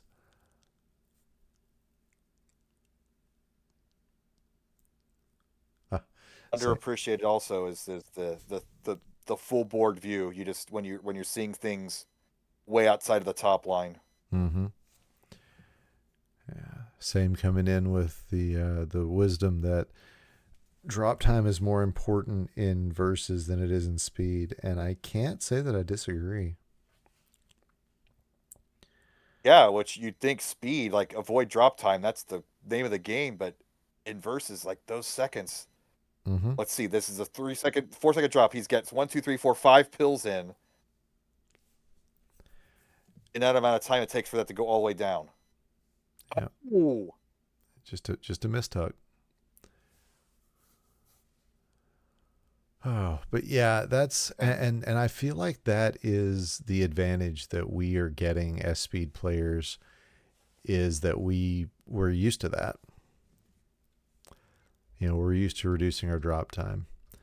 All right, let's just run through your match Yeah, it's against. mid. I've kept your 3 hours, so let's watch the painful end against Coop. I mean, if you got to lose to somebody, it's Coop. Oh, I know, but I was so happy he made it because he was in Louisville. He kicked ass out there, and I like literally told him, Cincinnati's only like an hour and a half from here, and you literally saw his brain turning like, oh, that's not that far of a drive, is it? Mm-hmm. And I think at that very moment in that interview when he finished second in Louisville, he's like, I'm going to go to nationals. Okay, And yeah, I was that. so glad he did. And him Oh, and Neo, like that's so beautiful. that wasn't even what I was looking for. Wow, he was the number 2 seed outside of immunity. That's or was he the 1 seed Number outside? one, Okay, number so we one did outside have New 5 go Immunity. through. Yep. 6326. Somebody's being crazy.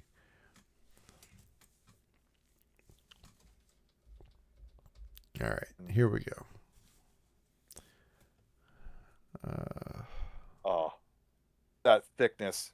Yep, I was anticipating the more double reds, and I didn't quite get it in time. Yeah, you still managed to get a combo though. So one of the issues Coop had, at least in Cincinnati or in Louisville, was that he is a Fightcade player, and there's the ad. I knew I was going to get one. He is 100% not accustomed to play. Oh, it's a 5. Ugh, we may not get through that. He's 100% accustomed to the slight lag and delay that you get in playing Fightcade, Yeah, and it threw him off in Louisville. Luckily, he had yeah. the early rounds to kind of get caught up, but uh, that would have been murder for him in a double elimination tournament to get knocked out early because he wasn't used to it, with the quality of player that he is. But that's why it's double elim. We're not hurting anybody that way, but Have we developed the snobbishness yet about you got to play on CRT, you got to play on console? I mean, I know that Fightcade is so critical and um, getting those reps in, but it doesn't seem like everybody has the CRT and console combo yet. It seems like we have a lot of people just winging it when they show up. we And definitely encourage it. I hate being that. I hate being Mr. Purity, but I really, really want people to get that real feel if possible Right. at home. Yeah, not hearing the And their game, that was CRTs aren't another cheap thing. anymore. He's used to hearing Well, the I had game well. sound, but Yeah, but yeah, yeah. the thing is, and Ivar was sitting right next to me and turned his monitor all the way up. Not all the way up, but definitely to where he could hear it.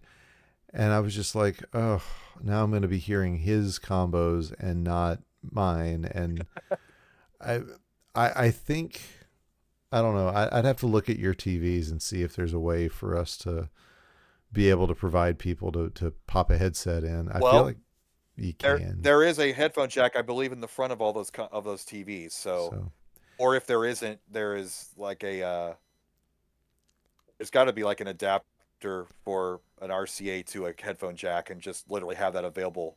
Everybody has their own station; they can listen to their own exactly. thing. Exactly. I mean, and we all have ways of dealing with it. I didn't bring a headset. Oh wow, you got a drop combo there, like from the drop. I Yeah. didn't bring anything. I kind of wish I had to be able to drown out the noise, but Ah, but Larva was listening to the the theme song in her headset the oh, entire time. nice. Ooh. I had it and I double flipped. But I was only behind by 8. But yeah, I definitely think, and maybe we provide a like an adapter or something, an extender, so that you can just drop your headphones in regardless of where they are. You'd have to bring corded headphones, and not everybody has those anymore. Yeah. But Yeah. Well, we can find a Betty. Oh my God. See, I was also trying to keep my eye on Betty because I really wanted her to make a good run too. And I saw her board and like, how did that happen? Like you never see boards that full. That's just her being able to survive. But oh, yeah, so you've reminded me. You asked earlier, do you play full speed during practice? So Tomahawk sits down. I sit down next to Tomahawk. He's in my gauntlet, and I think that's our new name for it, by the way. He he he and I are just playing around, and I don't know how serious he's being. Please put this vertically in 3. Oh, okay. I don't know how serious he's being, but he at the time, but I like top him out, and I was like, "What's going on there?" And he goes, huh, "I always wanted to try that." He had literally gotten his entire board full. He's he. It's like, okay, yeah, you're just playing around. Glad to know. And Tomahawk, for all that he looks like a super serious guy, is 100% not. yeah, And so he wasn't trying to psych me out, but at the same time, he also just wasn't. It wasn't doing anything serious. So yeah, that's that was a perfect psych out. and then I see the vertical move that I could have. Okay. I even called vertical because I'm not even thinking straight. But there was the horizontal setup I missed, and again I have that canyon in column 5. Yeah, but you cover it up, and that's good. I mean, it's gonna cause some drop It's time a here, traditional but triple.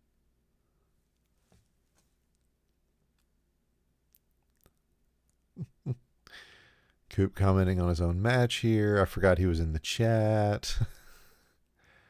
Blue red, yes, drop it. There you go. Okay, good. Now I'm thinking I see the blue now. It's like I just do that instead.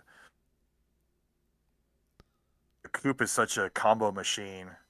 Like I don't want to get anything extra elaborate because he's going to cover it no matter what I do. Yeah, that's what I ran into with Floyd. As he explained, he's like, "That's how I play." Like, yeah, I get it, Coop. You're really good. Thanks. His the RNG that Floyd was getting was just destroying me. Oh, that yellow garbage in 2 is nasty. So I didn't feel bad about it because he really did just like he played well, he got good combos, but at the same time, all of his garbage went exactly where it needed to. Like that. Just like that. Yeah. And I'm like, well, Floyd getting good RNG is such a rarity. Let me not be mad about it. How do you do? How do you finish? I don't know. I'm sure Flindo beat him because he was the other member of our group.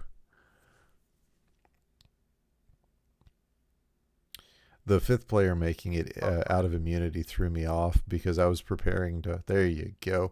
Because I was preparing to play against Fwubs, and that makes twice now that a Fwubs Ook match has been stolen from us.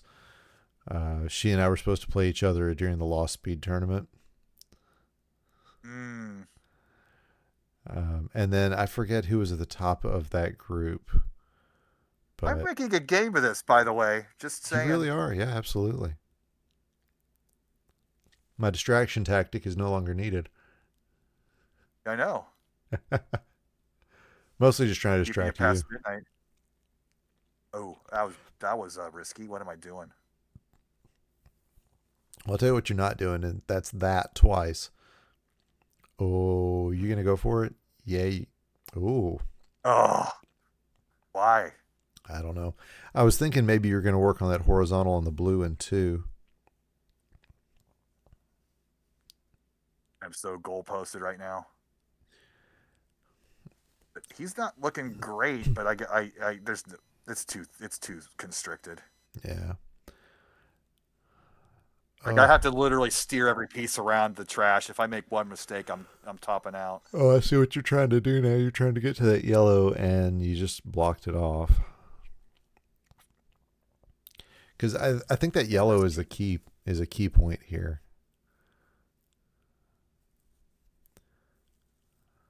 But now everything's kind of changed, only because that's the only way you can get that red out of the way and then get your 2 cleared up so you can work on it. You can get the blue horizontally in one, but man, that's a hard ask for something that's really not going to provide you a lot of benefits. Oh. You were up there, my friend.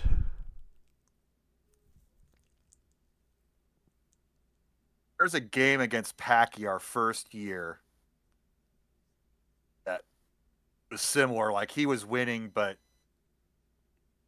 it was one of these brutal games where I just kept filling up with pills and somehow surviving, and I topped out finally. Oh, but that kind of gave me those vibes. Okay, yeah. I survived all the way. Some would say umbrella indeed. That's what I was thinking about your board. It looks much more like an umbrella to me. Because you are garbage proof. Yeah. And as long as you work on everything below below that red and yellow, then you're in a good place. All right. Full right. Oh, I like this board. Full right. Oh, and the garbage went the wrong place for both of you. Well, and then what am I doing? Misdropping. You're making future combos. Making garbage aid. All right. Put it in 3. Oh, vertically in 3 was the play, I think. Oof. Twitch is getting real bad about this. Thanks, YouTube. No, this is Twitch. Oh. Because this one's not on. This isn't up on YouTube yet. Yeah. Oh, did we not simul stream it?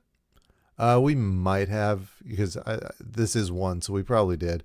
I just had it pulled up on YouTube I had it pulled up on Twitch because this was where I had DrMC 2, because we haven't moved that on yet.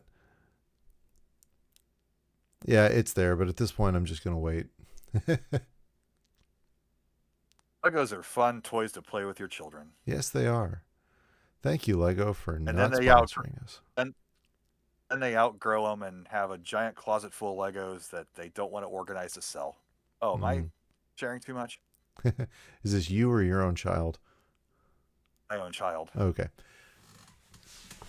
So when I was 3 years old, I received for Christmas a bucket of Tyco brand Lego knockoffs. Mega Blocks. No, they were Tyco. Tyco, okay. Tyco, back when that was a company. And over the next 10 to 15 years, I kept getting more and more Lego kits and stuff. And I just kept them all in that same bucket. And we were getting ready to do a yard sale, and I didn't play with them anymore. And I was like, I should probably get rid of these. And I was nearly in tears. And I realized it was because it was the first Christmas present I ever remembered. And I wanted to give it to my own child. And so I saved them. And then they went up in a fire. It's a terrible story. That took a strong turn. Oh, me. Oh, Coop. Speaking of fires. What are you doing to me, Coop? That's what he did. I had it set up too. So now I'm brooding on Betty because she is pissed off because she was really thinking she was going to do better than this. And you see the situation. Both these boards are awful. And I'm just rooting her on the best I can. And she does end up winning this crown, but loses in 4. But gotcha. You can see it in her face. Like when Betty gets angry, it takes a lot for her to lose her calm or her patience like this. And I just felt so bad for her here. I knew she was real frustrated at the end of the weekend. I didn't know why. Part of it was just Jay wasn't with her. And not having him and the kid there to cheer her on, I know was tough for her. Yeah, Betty's definitely a crowd favorite. That is 100% true, but that's because she's a very busy part of this community. The passion in that woman is just she is my favorite. I'm not even gonna say one of my favorites. She is literally my favorite. Like, look at her. Look at her properly setting up crosses into drops. Again, though, Everybody watch Betty play. Don't watch my games. that's that's a speed standard at this point. She's just playing the way speedrunners play now, which you can tell by the fact that she again managed to, take runner up in a tournament this year. Oh, anyway, Yep. There's a smirk. Okay, well, Ook, it's late. I kept you up way too late. it's I had an amazing I time. I agreed to it. So, all right, let me throw all this out there. Big thank you to my guest Chris Bidwell for bringing on this new season in style. I can't believe that it's been a little over a year since we did the first episode of this. Didn't even know what it was going to be, and now people are watching it. It just makes me happy. If you're Yeah. catching us on Twitch, this is also going to be the full stream will be available on YouTube as soon as I come up with a season 2 graphic to put on there. And I will eventually get it on Spotify. If you're watching on either of those other two methods, check out the others. Chris, you want to say anything before we call it a night? Just everybody in chat, thanks for hanging out. Thank you, Ook, for all you do, for being my not guardian angel, but just the, just the can-do guy all weekend. I really appreciated it. It's my Christmas. I literally get my toys out, invite all my friends over, and we play games all weekend. And I love doing it. And year 10 is going to be special coming up. And that's it. Thanks for everything, everybody. Awesome. Well, that is going to do it for episode 1 of season 2 of the Chill Pill. Till next time, everybody, be good, be safe, be happy. We'll catch you next time.